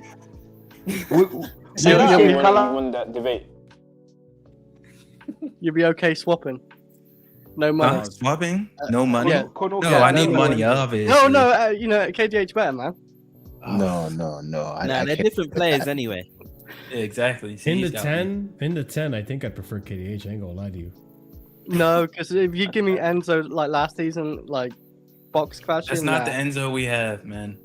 This season, no. Enzo had the most Enzo's, PN on our team, bro. Enzo's back with his baby moms. You know what I'm saying? It's not hitting the same. Exactly. He doesn't have the superpowers anymore. I mean, he got back of her last season still and still scored a lot of goals. It's just this season he's been inconsistent, more That's why, bad than but good. this is why. Okay, hold on. This is why I brought this up, right? This is why I think one of the things that Rosenior is going to try to do might be to play Enzo in a deep lying playmaker, because Yeah. if you see No. Barco, hear me out. If you see how he plays Valentin Barco does all this dictating long ball Well, passing that's what into Enzo needs to spaces, do. But guess what he has? lumping it into Legs. spaces. Yes. Enzo does have like No. okay, that The Club thing World is, Cup, by the way, if you have Santos and Caicedo in front defending It's okay, Enzo, man. What if You you can run bypass slow and those run the Taylor? ball. What if Exactly. you bypass the midfield? just said he Just doesn't left run. Enzo there. You know what I mean? He's not athletic. Yes. He's not. You At can't all. I mean, play he him ran there. the Be this most in way. that Club World Cup final. He proved it that What, one. He one can game? run. What? So No, but he Against did slow use the blocks? can to run. unlock Every this guy. games where I see him run, but I'm just using the Club World Cup because he was the best at like covering the pitch, I guess. He's And Right. now I had like Could potentially everything, do like this. Caicedo and all that. Could potentially shift over James like this, bring Palmer into the 10. Santos Playing and Enzo back pressing there, will you be need crazy. someone to hold his hand, bro. We're Yeah. getting What the hell is bypassed. If We're gonna Donato- get bypassed Donato's like a up there, easy. It's gonna yeah, be a Jorginho Pedro. bypass. Got no legs. that's why it'd be nice to have Lavia, but Wait, this he guy's used this never here. formation too? Yo, Lavia will play that role perfectly, bro. Diamond He can Red go ahead and Warfield, leave with Chris. Enzo, bro. He can go ahead Yeah, and leave too. We need something that can play. Could be I feel like James. Santos would be better for the DM though, because No, I'll take that. I'll take that. Santos. Santos Yeah. potentially as well, He or can even mop up Caicedo behind. in here. Either one. Like, the thing Yeah. is, I don't know what to expect. He's really versatile, but one thing that I say he has done is, again, use Barco as deep lying playmaker, which Enzo has the ability to pass deep. To be fair, so does James. James might actually be better here. I'd You have rather see Gusto. that. Caicedo, I'd rather see that. But we're not seeing Enzo being dropped for most of the Enzo's season. not gonna sit, bro. How do you know No that? way. What do you mean? New I manager? doubt- He I can- guess. he's only Owners, vice bro, captain. the He can get that shit owners make the stripped. decisions. And it's But not the because thing he's, is, like- it's not because he's vice captain. It's how much he costs and how much a big name he is. And Yeah, they're gonna tell And then- Rosenior to start And he's playing. one of our that one of value. our experienced players too, bro. You need experience on the field. yes, he's more It's crazy to experienced. say. The He'd thing be is, starting over Santos regardless as well. if you're in gonna that team. play Palmer as a 10, you need to have the spaces, and the guy who's good at finding the spaces for the pass is Palmer. He can hop in here, he can hop in here. James finds him directly over here or over there. Enzo can do the same thing too. He's just not been up to snuff, and it's like what you guys are saying. You can mark him out of the game, and all of a sudden Enzo doesn't do shit in the game. This is a weird formation I just put up, but yeah. Yeah, go 4-4-3, man. You don't think Esteval is gonna start? Well, we might do 4-4-3, Chris. Ironically enough. Damn, I forgot he Yeah, existed. we're gonna pay the referee to give us an extra player. Who Esteval? Chris, Oh, Sanchez. Yeah, no, we can't do that to Sanchez. He's having a good season. he might not do it, but he might try it. No, he's having a good season. Don't If ruin we Sanchez's do that, season. we're Don't losing ruin every it. game by 3. Don't ruin Sanchez's good On season. everything I love. If we put Sanchez in the back line, we're losing I every want to game say by we 3. had one Yo, good I'll season tell- with No, it's Sanchez. gonna happen, fam. It's going like No, With it's not. Sanchez in goal, no. It's not happening. I It think he might can't. try it and adjust it. Yeah, but he's I gonna said find the out same real thing, quick. bro. Then bro. he's gonna find out. He's gonna find out. bro, like the thing is, in the interview, like we can either pay attention to it or we don't have to. Let's didn't watch it, so- for a moment, let's just pay attention to what he said in the interview. Like he specifically said the lap and freaking Robert Sanchez and like those are players that he knows already and all that. Like so it's a safe assumption or a guess. You can make an educated guess to be like, okay, he's gonna utilize them too. Thinks highly of them. But you just said But he that- likes yeah, using the players to their utilize strengths, Sanchez- right? Yeah. Yeah. And that is not his strength. Yeah. He knows okay, Sanchez that's is not- yeah. retarded if he does that. The issue is that sometimes managers think that players have a strength when everybody else is like, no, that is not a strength of theirs. What are you seeing? So why are we thinking Sanchez is? But why is that uh, Sanchez's strength? It's never been his strength. Because no, Rosenior likes him a lot, bro, and he thinks No, that but he's more capable. Think about of it this way. You see how far up he is? He starts on the penalty spot. How much more pressure do you think he's going to be under in the back line if he even steps out of his Lot. box? It's You're gonna cooked. unsettle everybody. It's You're cooked. unsettling the back four. Yeah, I don't want to go back midfield. to that because Enzo Mesco tried using Sanchez like that last season. Did not work. Yeah. Sanchez, he's been doing pretty well this Yeah, season. just Let's not, leave- yeah. let's not, Yeah, Yeah, because just he's leave sitting him. back. He's Yeah. Not, sitting back. yeah, let's not do He's that. good at actually saving shots. I give him that. It's just everything else he's really bad. And that, we just. I'd gotta use rather, Enzo if without you're going to using play Davis. Enzo there, I'd rather him drop between the center backs. Yes. Steve, If you're gonna do that. do you think part of the reason he does this is because of that mentality of like bait out the opposition and attack Create swiftly? overload. Yeah, create overloads. Okay, fair enough. Sanchez is Keep going to bait out. Sanchez in goal, man. I'd be kind He's of gonna try surprised. it at some point. I'd If he rather tries have it, he's gonna Enzo find drop out. back. That's all. Exactly. gonna get- No, he won't find out. You have Enzo Well, drop yeah. back, and you have the lap I'm drop not into just the like- space. he might and have try the it, it's wingers just- running behind. That's the best way. But if If he you're trying to doesn't build lose up, it, you don't bring Sanchez into the back line. That's Nah. suicide. Mhm. But he is gonna play 3 at the back, which a lot of Chelsea fans hate. They despise the I 3 don't at even the like back. him on the ball. One If bit. we win, I'll love it. If we win, I'll love it. Yeah, but he's going to give us heart attacks and probably concede more goals It's, because of it's the that. demanding formation. You need to play the wing back. Yeah, we did it under Conte, but I feel like you need specific players to play in that role. So with Ruben Amorim for Man United, he was playing that role, but he didn't. I don't think he had the players to play that role. To be fair, so for me, it could work with us, but you kind of need time to implement that. Now, these players could pick it up, but we just don't know. So it could work, but it's 3 at the it's hard to back? say. Yeah, We don't have the wingers for it. I'm Yeah. gonna be honest. Yeah, I just don't think we do. When you have wing backs, man, your wingers need to be hungry, getting Pedro Neto attacking the push that wing, back. attacking the fullback. We don't have those. You know how many Neto times needs- I've seen Neto cut it back, fake man. shot, cut back, Yeah, fake, man. just kill the fucking. Go That's to the one the thing line. I think he could do is like play wing back right now. That's defensively, could play yes, wing back. you can track back, but But other so than could that, Cucurella, to be fair. Cucurella can play wing back. And then maybe Then you have who- Hato come in here. Oh, that's crazy. Nah, it's too much. So demanding. Like it could Cucurella work. can I'm not do saying it. it. Yeah, How- And it Gusto could could do work it. with I think James- Gusto can do it for James sure. were scared because of the amount of work it does.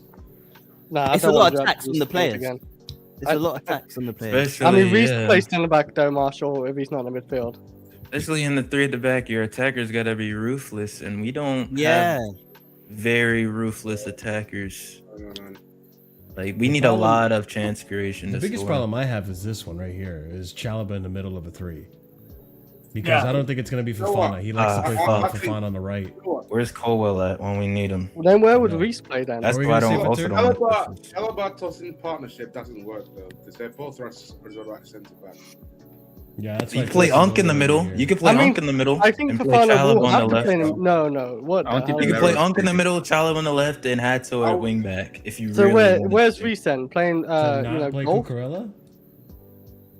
I don't know, man. It just doesn't work. I just don't think it No, works. you need It's to too and Reece. much. I like top 3 players are literally on the bench right now. Oh, then Yeah, play it's- Cucurella, yeah. I And guess. Reece is on there. Like Reece is on player of the You season. could play. You could play Reece where Gusto is, and have him like switch all with needs to be Caicedo like mid games. Because Moresca used to do that, where Caicedo will start at right back and move into midfield into center defensive mid. Who gives us the whip from the right then? James. It could be. It can Yeah, still be it's- James. It's just that That's he won't too have to walk much. all the way back, bro. Yeah, I don't know if he like can that's do too that, much you for know. James. Oh, Yeah, you're saying he that's- slots into the midfield, like the upper Yeah, yeah. triangle, and then He's- have Caicedo move to the okay. To That, the I right, see it. yeah. What? So Yeah. James does the overlapping. But- Yeah. But he doesn't have cuts to in. like drop all the way back.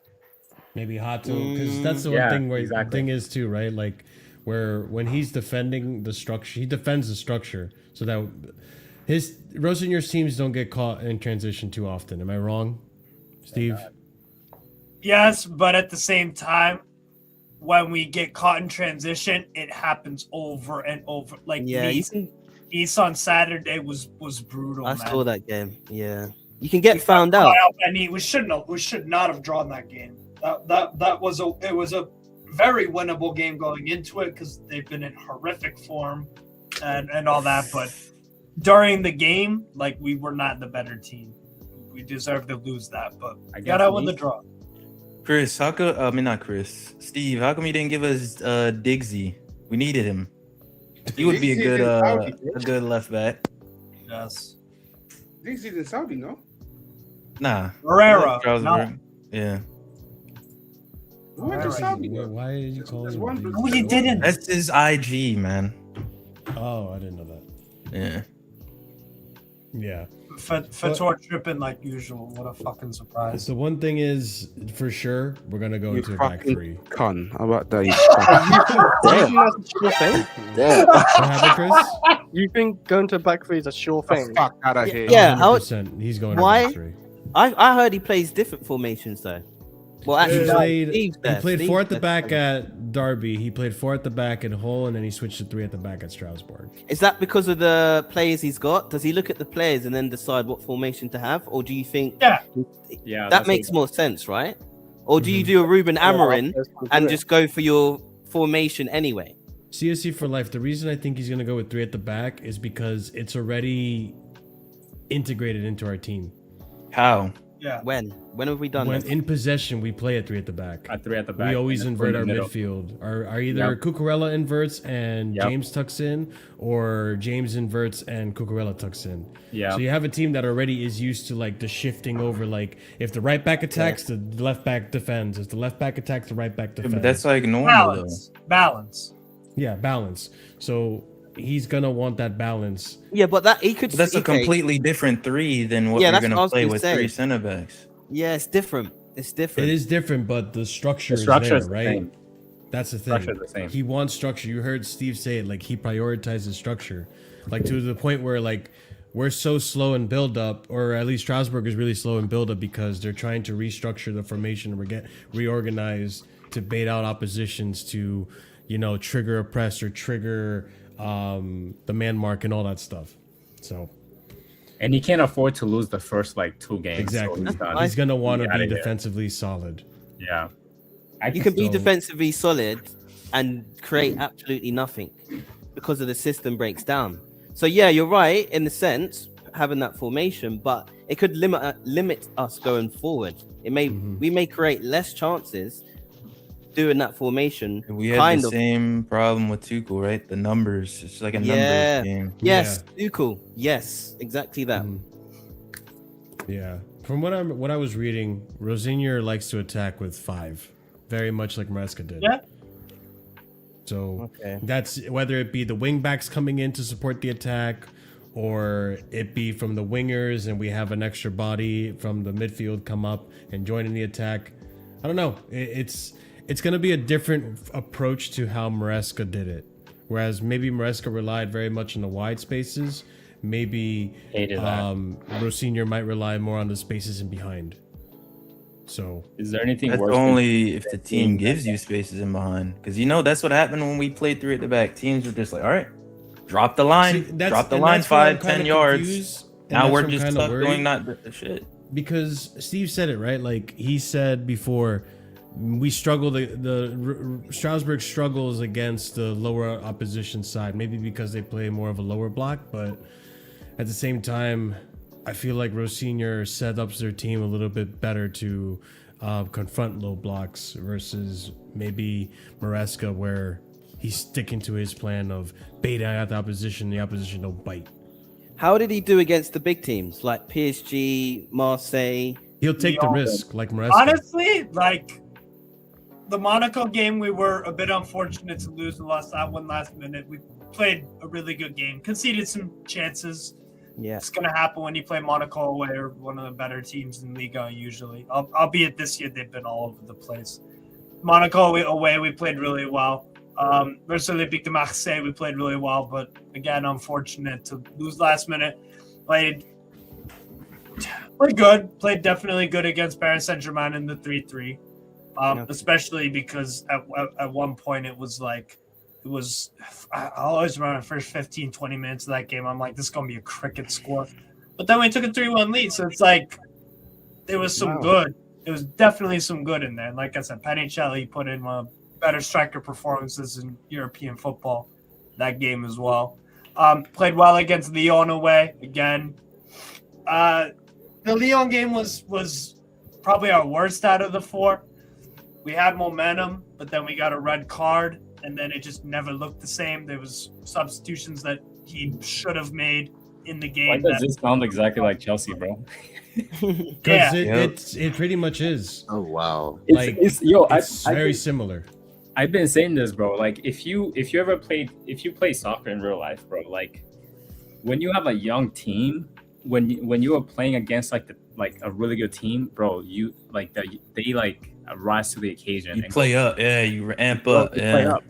But then you go and play against a team that's not that like good or mid, bro, and you don't play as well. It's like, and look at the common theme. Strasbourg is the youngest team in French and probably the youngest team in football right now. They're the youngest team at least in Europe, and Chelsea has the youngest squad in EPL history. Like, so that's what I'm saying. Like to an extent, this transition might not be as bumpy as people think. It might be more seamless than you'd like to give it credit for, but you sure we'll see tactical versatility and hopefully stability, which is what this team needs. It needs to be stable right now, and then from there maybe we can build consistency. I pulled this up because this is how they set up against PSG. Look at how they set up. It's similar to how Chelsea set up. What minute was the screenshot at though? That's what I was going to say. You know what minute of the game it was? I'm also be real. When does Sanchez have this much time? And do you believe That's Sanchez? No. That's not us. No, but like the white is. The white is us. Okay, cool. Yeah, so we're playing Paris Saint-Germain away, obviously. So defending man for man, like 3 at the back. And look at all the space here, but the other center backs are pressing. I think this is Vitinha right there. So our defense is a problem, and you want us to go 1-on-1? Yeah, man for man. I'm not sure. That's scary. That's scary. It's definitely scary. Well, that's why the game ended 3-3, right? Like this is one of those chances. This is one of those games where he'll take the chance, it's like some Barcelona risk, shit, They're on the halfway Taking line. the risks It for was, the result. it was, Oh, we're getting fried. Where's the stability though? I ahead, feel like Steve. we're exposed a lot in this formation. This is against PSG though. I mean, that's brave to play that. we went toe to toe with them. Yeah, yeah.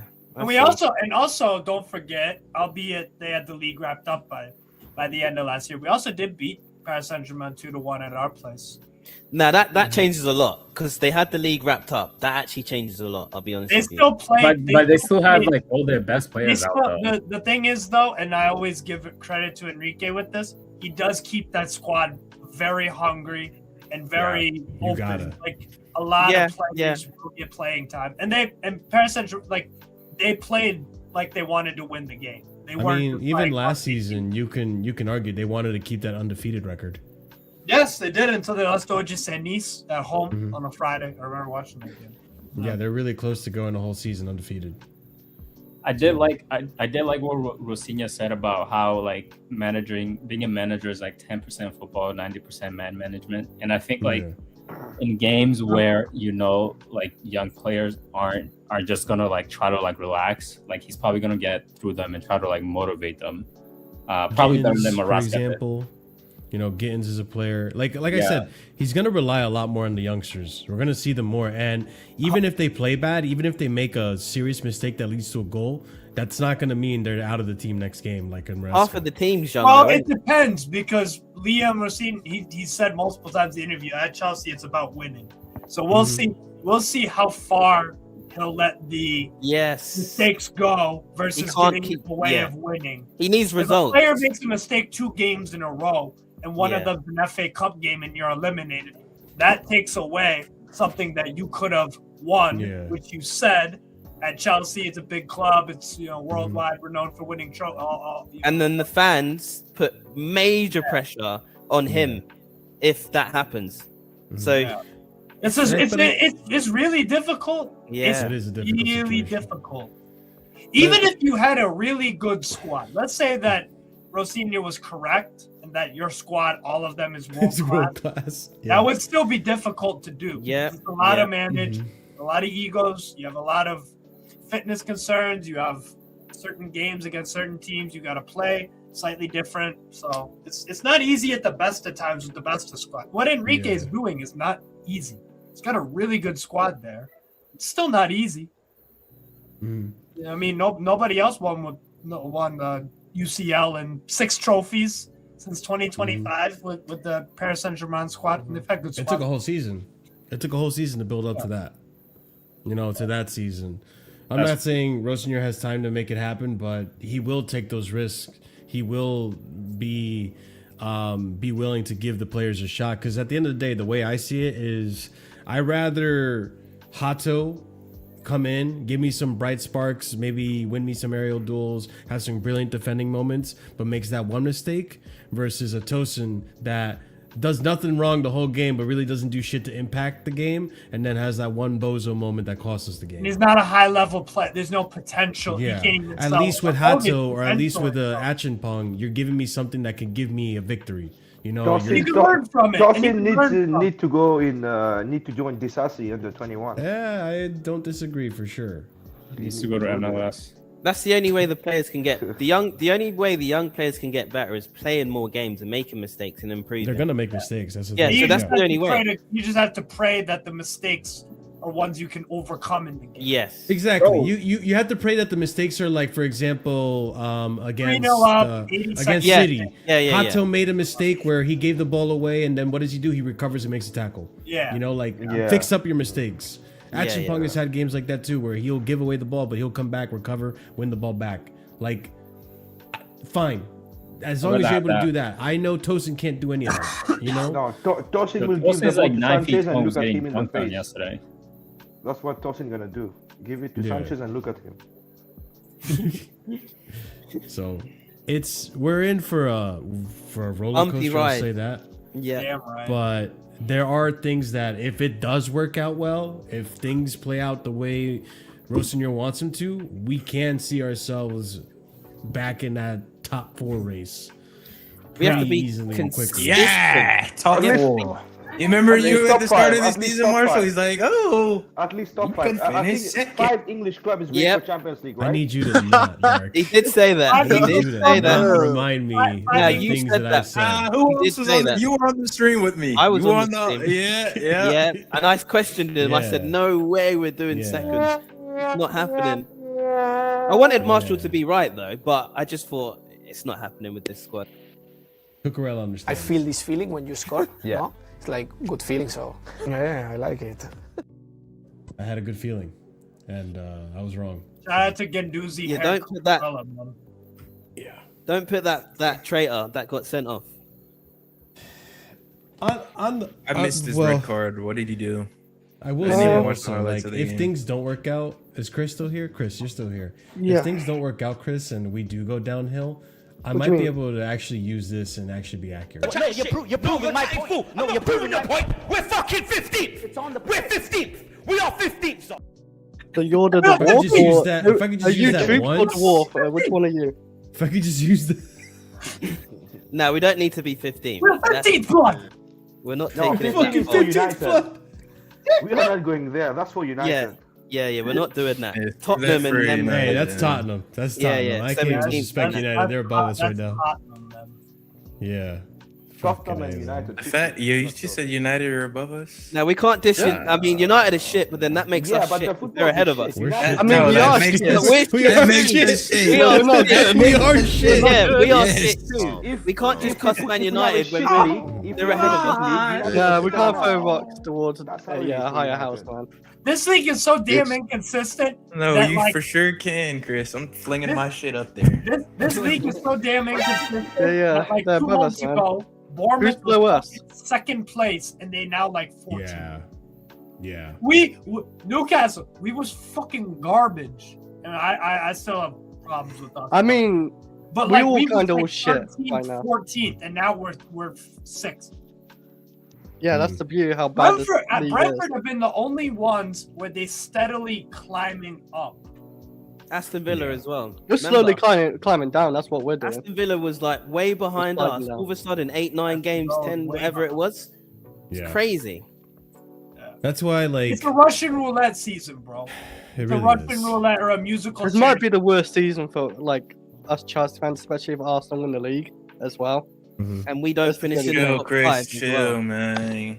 I That's mean, like, Chris, I at least this season, like, if you could at least give me the Carabao Cup, we can be that shit stain for Arsenal season. We I really mean, could. if they win the league, they're not gonna We go got fucking this, win a bro. Carabao Cup. They go like, yeah, you won Yeah, a yeah, Carabao that's Cup, right. we won the league. Yeah, but we could Yeah. take it from them. You know what I'm saying? we could take be that double- broccoli in the if teeth when we- they're taking the team picture. You know what I'm saying? I like broccoli. Is that how low we've dropped where we're mocking Arsenal for a Carabao Cup? Yeah. No, That's- I only could do that if Uh, they bottled the league too. Yeah, Only could do that. exactly. Yeah. it Give me only that really energy works. drink. And then we can be that shit stain, I guess.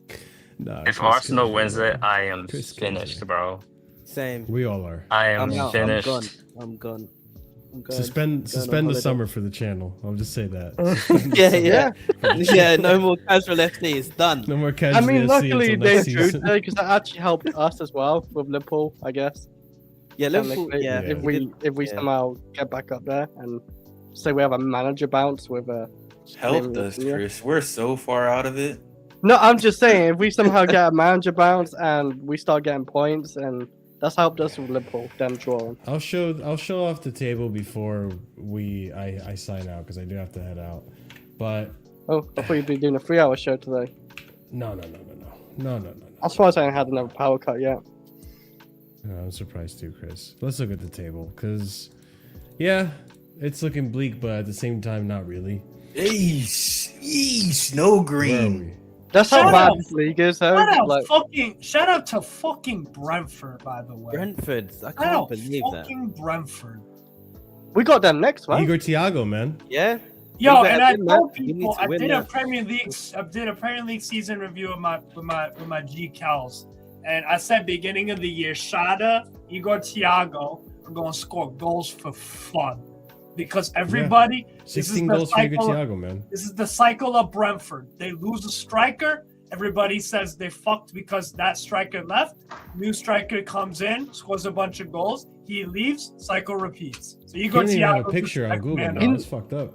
You know, what's our first game for our manager, by the way? Is it Charlton or Arsenal? Charlton and Arsenal. In 2 days. So it's a good game for him to try Sanchez in the back four. And we lose. And we lose, then I'm Marshall. Game If is we like lose. good game. Oh, We'll no be back way. here, CFC for life.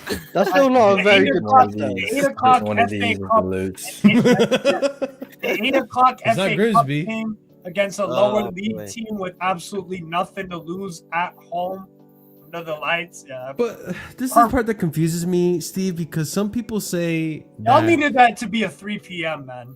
Y'all needed that to be a 3 p.m. I have a question for you, Steve. Not 8 o'clock. Man. So obviously, look at the league table. Listen, we're 4 points behind Liverpool. If we could slide into that 4th place, cool. You could. It's not as bad as it's not the end all be all. I get it. We want to be closer to Arsenal than Liverpool, but at the end of the day, if we can just get top 4 somehow, I'm happy. Not really. But I'll survive. I'll survive. I'll say that. I'll survive. You're content. Yeah, content. But Steve, you tell me this, and we'll close it out on this. Against lower opposition side, would you say Rosenior is more of a manager that will try to implement his way into the game versus Maresca, where maybe he'll respect the opposition a little more and hold on to the ball and find a perfect opportunity? Do you think Rosenior will try to impose his tactics into the game against the lower league side, or does he play it more defensively? I don't know about defensively, but he'll keep things. He'll play safe. He'll play safe. Like when I was mentioning those games against Nantes and Metz and Le Havre, and let me look at some of them. Or Lorient at home when we drew 0-0. It just the problem was the lack of urgency and the lack of risk taking. Albeit in those games, of course, just like in any football match, you usually have three decent chances to score, and in 3 out of those 4 games we did, because we got 1-0 wins against Le Havre and Metz and Nantes, but we also drew 0-0 like I said with Lorient, or the Jagiellonia game where we needed Paricelli to do a fucking bicycle kick, and we was looking not that great in that game. But I think he'll be safe. I think he'll be a bit pragmatic, a bit. Is the slow pace because of player quality, or is it more due to just how he wants to just keep structured and regimented? Yes, it's not really a player quality thing. Okay, because you've seen him play faster and be more quick tempo.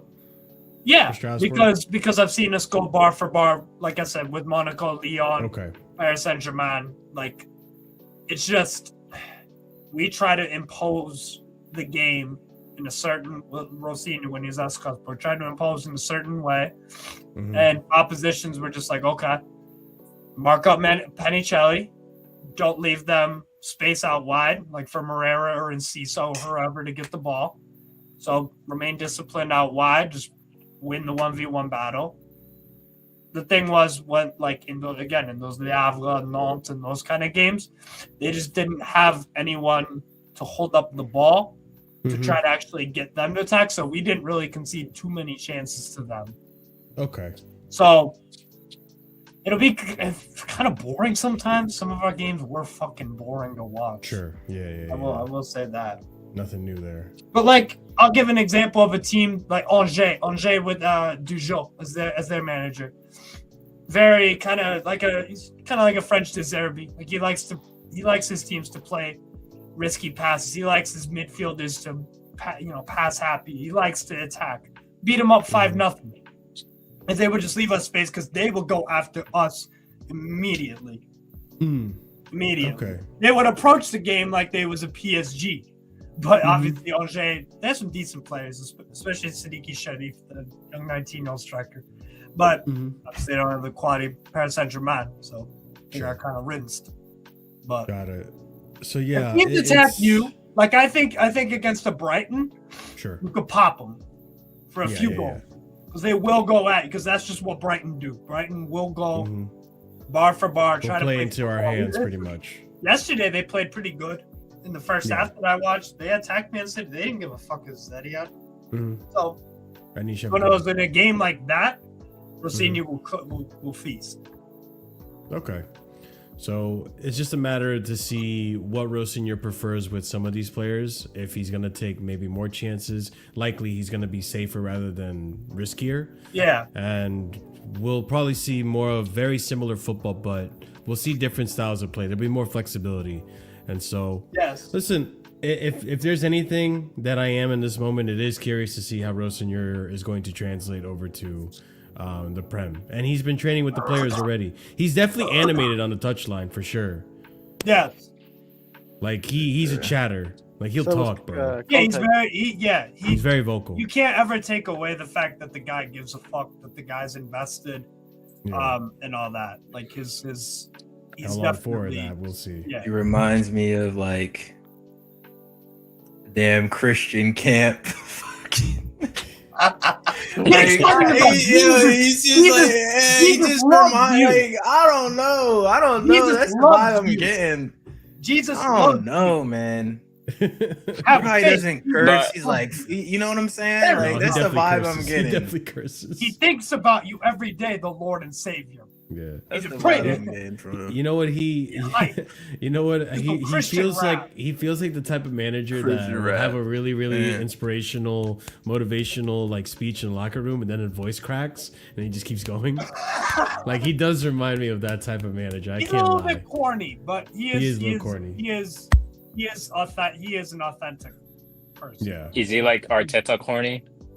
You see that video of Arteta doing the light, Thomas Edison light? Yeah. He's not that. Yo, that shit was so cringe. That's pretty corny. I ain't gonna lie. That shit was cringe. That's the floor right there. We'll be alright. Yeah. Any of you guys watched that game today? The Liverpool Arsenal one? I did. Yeah, I did watch it. Yeah. Was it boring and cringy like scoreline suggests? Liverpool looked like the better team in my opinion. Yeah, I ain't gonna Liverpool lie to played you. well. Yeah, they did. Liverpool could have had a goal because Arteta's not Arteta, it was Raya's mistake. He came out for the ball, passed it right to, was it Bradley? It was Bradley. Yeah, Bradley. Yeah. I would say it looked bad too. Yeah. I would say a draw is at the best though. Yeah. Arsenal lose points, Liverpool lose points. So Liverpool had no Chris, you really think we're still in this, huh? No, hell no. I'm saying the league is bad. Well, then we wanted Liverpool to win. Liverpool, the league's bad, but we're bad. Oh yeah, we're bad too. Like, Hey, City are still 6 points Arsenal off of the table, so we'll see. Arsenal is not that good, bro. They're just they're the most organized team. They're the most organized team. City's not that good either, by the way. They're not. They proved it against us, and then the next game when it's like, oh, they're running on fumes right now, Chris. Ruben Diaz is out. Who else is out? No one is actually good. Vardio's out too. Vardio. Yeah, that's a big one. Arsenal should win the league, but if they lose the league this season, then they have no. You can have it, bro. If they lose the league, we'll be there. We'll be there.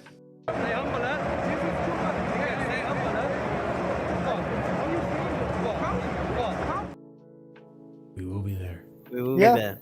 Oh yeah. It's like Arsenal fans, man. They're gonna be there for like just to rub it in for the next 6 years. CP, you get the last word because I have to wrap it up. Yeah, all good. I'm just here to say that I'm seeing Marshall with that getting that blue coin money with this whole like we can still possibly get top 4. Hey guys, we can turn things around. I see the blue coin money came in today. No, how I'm it is. just trying. The players, the new players coming in. Yeah, I know. Look at this whole field we're getting from Marshall. Oh, we're only a few points away from Liverpool. Have you seen how shit our players are? Yep.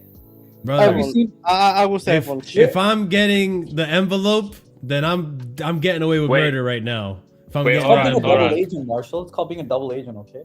Hold on. Do you remember when Frank Lampard got sacked when we were 9th and Tuchel came in and we won Champions League? With the same players. I'm not saying that. No, no, okay. I didn't say that. What? I didn't say that. CP, I didn't say that. You see? I did. I'm just saying we're name and shame. No, I didn't. Shut up. Community. So who's this person who said that? We're a name and shame community. Who just said that? We're gonna shame them right now. Wait, no. Who just said this? He just has Sunday league player in it. It's not like he was good. What the hell is that? You didn't let me land, bro. You didn't let me land. My point is, we do have shit players, but like that can change with a new manager, and that's exactly what happened. So he's the same levels. We got the same levels too, Cole. When Tuchel came in. I don't know. Is Garnacho when American? Tuchel came in, we had 19. American we had what? policy. 29 points. That's what I'm saying. We had LeBron James of soccer in our team. Let's go to the players that are better. LeBron James of soccer. Neymar is just an American. Wait. I'm going to say one last thing because I know Marshall has to go soon. The person who just compared that, once again, we had a Thiago Silva who has brain cells and was 40 and still balling. We still had a Rudiger. He was 36. Roman Tada. Okay. But what were they doing before Tuchel took over, bro? They were ass. They were It was shit. Lampard. Enzo Maresca's better than Lampard. I'll be real. Silva at 37 is better than every center back we have. But you don't get what I'm saying. My point is, No, like, but yes, they were. Are you they're saying bad, Lampard's but same as Enzo Maresca's ability then? No, he's just saying No, the possibility is there. yes, He could. the possibility is there for them to be better. Yes, but Anybody can technically go and win a Champions League who's still smart. had a Conte who won a Premier League with us. Winners, though. Caicedo's still not that level. Yeah. Still not that level. Yeah. But what's your name? Who's speaking right now with the Hazard? CP. My point is, like, yes, our players are shit, but we've seen it happen before, and the players like got way better with a new manager. I'm not saying we're gonna win Champions League. That's a fucking force. But I'm saying like there's a possibility that our players really rise to the occasion with a new coach. Yeah, I think we got a good midfield. Listen, I'll say this to wrap it up because I do have to head out, guys. So I'll say this. Real me, I would agree with you if Levi Colwell was fit. If Levi Colwell was fit, if we had who's that, been like, Champions League this season? You said at the start. Yes. He's coming but second. Shut up. It's more so Fofana, all right? I can't rely on Fofana to stay fit. And listen, Fofana can be that leader. He can be that like good class center back, but he needs to stay fit, and we don't know if he can stay fit. You got the medical team talking in the head coach's ear. We've heard about it all. So that is out of the picture. So if you can't use Fofana in every game, you have to have someone that can come in for him of equal level, and that's Colwell, and we don't have that. So that's where like you lose me. It could happen. It could happen. Yeah, in but UCL, don't forget when Tuchel came in, who turned into the best center back in the world? Rudiger under Lampard was not getting minutes. He was on the bench. Yeah. And But all of a sudden he becomes a world-class player. But that's the thing, like Lampard was crossing Shalah, four at the back, overlapping fullbacks, Conte single pivot, leave him on his own type shit. Maresca didn't really set us up that way, so it's not like Rosenior is going to come in and revolutionize the way we set up. It's going to be very similar. We just talked about it for a whole 2 hours, right? So I don't think there's going to be a drastic change like how Tuchel came in, set up a back three, knew our players' efficiencies. I could be wrong, but I'm just saying I'm really doubtful right now. But we'll see. But let's not give up, bro, until we No, I'm not going to give up necessarily because I need to see this manager. I'll be the first to say it. Can't give up yet. I don't think our season's looking positive, but that could turn around with how we perform against Arsenal in the cup. If Arsenal it turns around and we end up just winning cups this season, so be it. Just get me top four. We're not too far from top four. We're far from third, which everyone likes to point out with Aston Villa, sure, but we're not far from Liverpool. We're only might be a top 5. It could be a top 5. Yes. Europa League nasty. At this point, just recover the season. So we'll see. But I gotta wrap it up, boys. So big up to every single one of you guys who came in for a call in. I think it was a productive conversation, which we needed to change up because now we gotta look forward, right? Like we can't keep dwelling on the past and crying about Maresca and all this bullshit and how fucked up the ownership is. Listen, we know what we are as a team. We know what's going on with the ownership and all that bullshit. Let's see how this plays out. Let's see if Rosenior can work within this bullshit of a mess that is Chelsea right now, and maybe we can turn the season around. So, big up to every single one of you. Smash up the like button if you haven't done so already. I saw just now that we're only 5 subscribers away from that 3.8 mark. So if you can get me to there, that'd be fantastic. So congrats, bro. We'll hit it next time. Thank you. Let's try to get to 4K and let's try to get to 5K because, like I said, big surprise at 5K. I always mention it, but I mention it again. Big surprise reveal at 5K for you guys who have been consistently watching and helping out with the YouTube channel. So smash the like, subscribe to the channel if you're new, hit the bell notification, check out the link subscription, and members. 4 different tiers starting at 99p. If you're a proper casual and higher tier member, at the end of every show, we give a shout out. And that's going to go out to TA1931, the Danzo, Mo Beta Blues, Platformer Guy, Gabriel A, JC, wait, what the heck? Oh, Lanray Sadiq, A Soliman, EE, and Adrian. Big up to you guys. I did forget to set up a raid, so let me just go ahead and do that real quick. We're going to raid out to American Waffle, who is probably just started just now. I won't be able to make it because I had to go take care of some things. So I'll lead you guys to the raid. Let me actually give you guys a raid message as well. Copy and paste that. And also shout out Steve, because I did ask him last minute to come onto the show to give us more of a insight. Thank you, Steve. It was pretty last minute, minute. Bro. I listen. He is the guy that knows Strasbourg more than anyone on this YouTube space. So if anyone's going to talk about Strasbourg with me, it's going to be him. So it was definitely productive and definitely gave us more insight. So shout out to you, Steve, for that. Thank you for having me on and trusting my abilities. Yes, of course, bro. If we know you know ball. Anything you want to shout out before we head out, Steve? Any channels or anything you're working on? Yes, actually, I'm doing. Sorry, I'm a bit cooked. Hold up.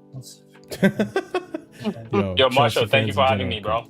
Of course, man. I messaged you on Twitter. I don't know if you remember, and you're like, okay. Yeah, that's usernames on Twitter and YouTube are sometimes different, so it's hard for me to they are. But I just replied to you before, so yeah, big up. Thanks for showing up, and yeah, just be more active in the chat. We'll definitely love to have more conversations with you guys. All right, peace. Yeah, peace out. I was saying, Marshall, I composed myself. Holy hell! Thursday night lit stream, which is tonight on my boy Crunk's channel, Shades of Blue Network, a Man City fan channel. He's my boy, so. But yeah, lit stream, fitting, because right now that's where we're at. And yeah, that's what I'm up to in about 40 minutes. So sweet. Yeah, big up, man. Thank you again. Thank you again for having me. Of course, man. All right, guys, copy and paste the raid message. Going to lead you to Staffy TV, and then we'll see you over there at another time. All right. Have a wonderful night. Enjoy the rest of the evening. And as always, stay casual. Peace.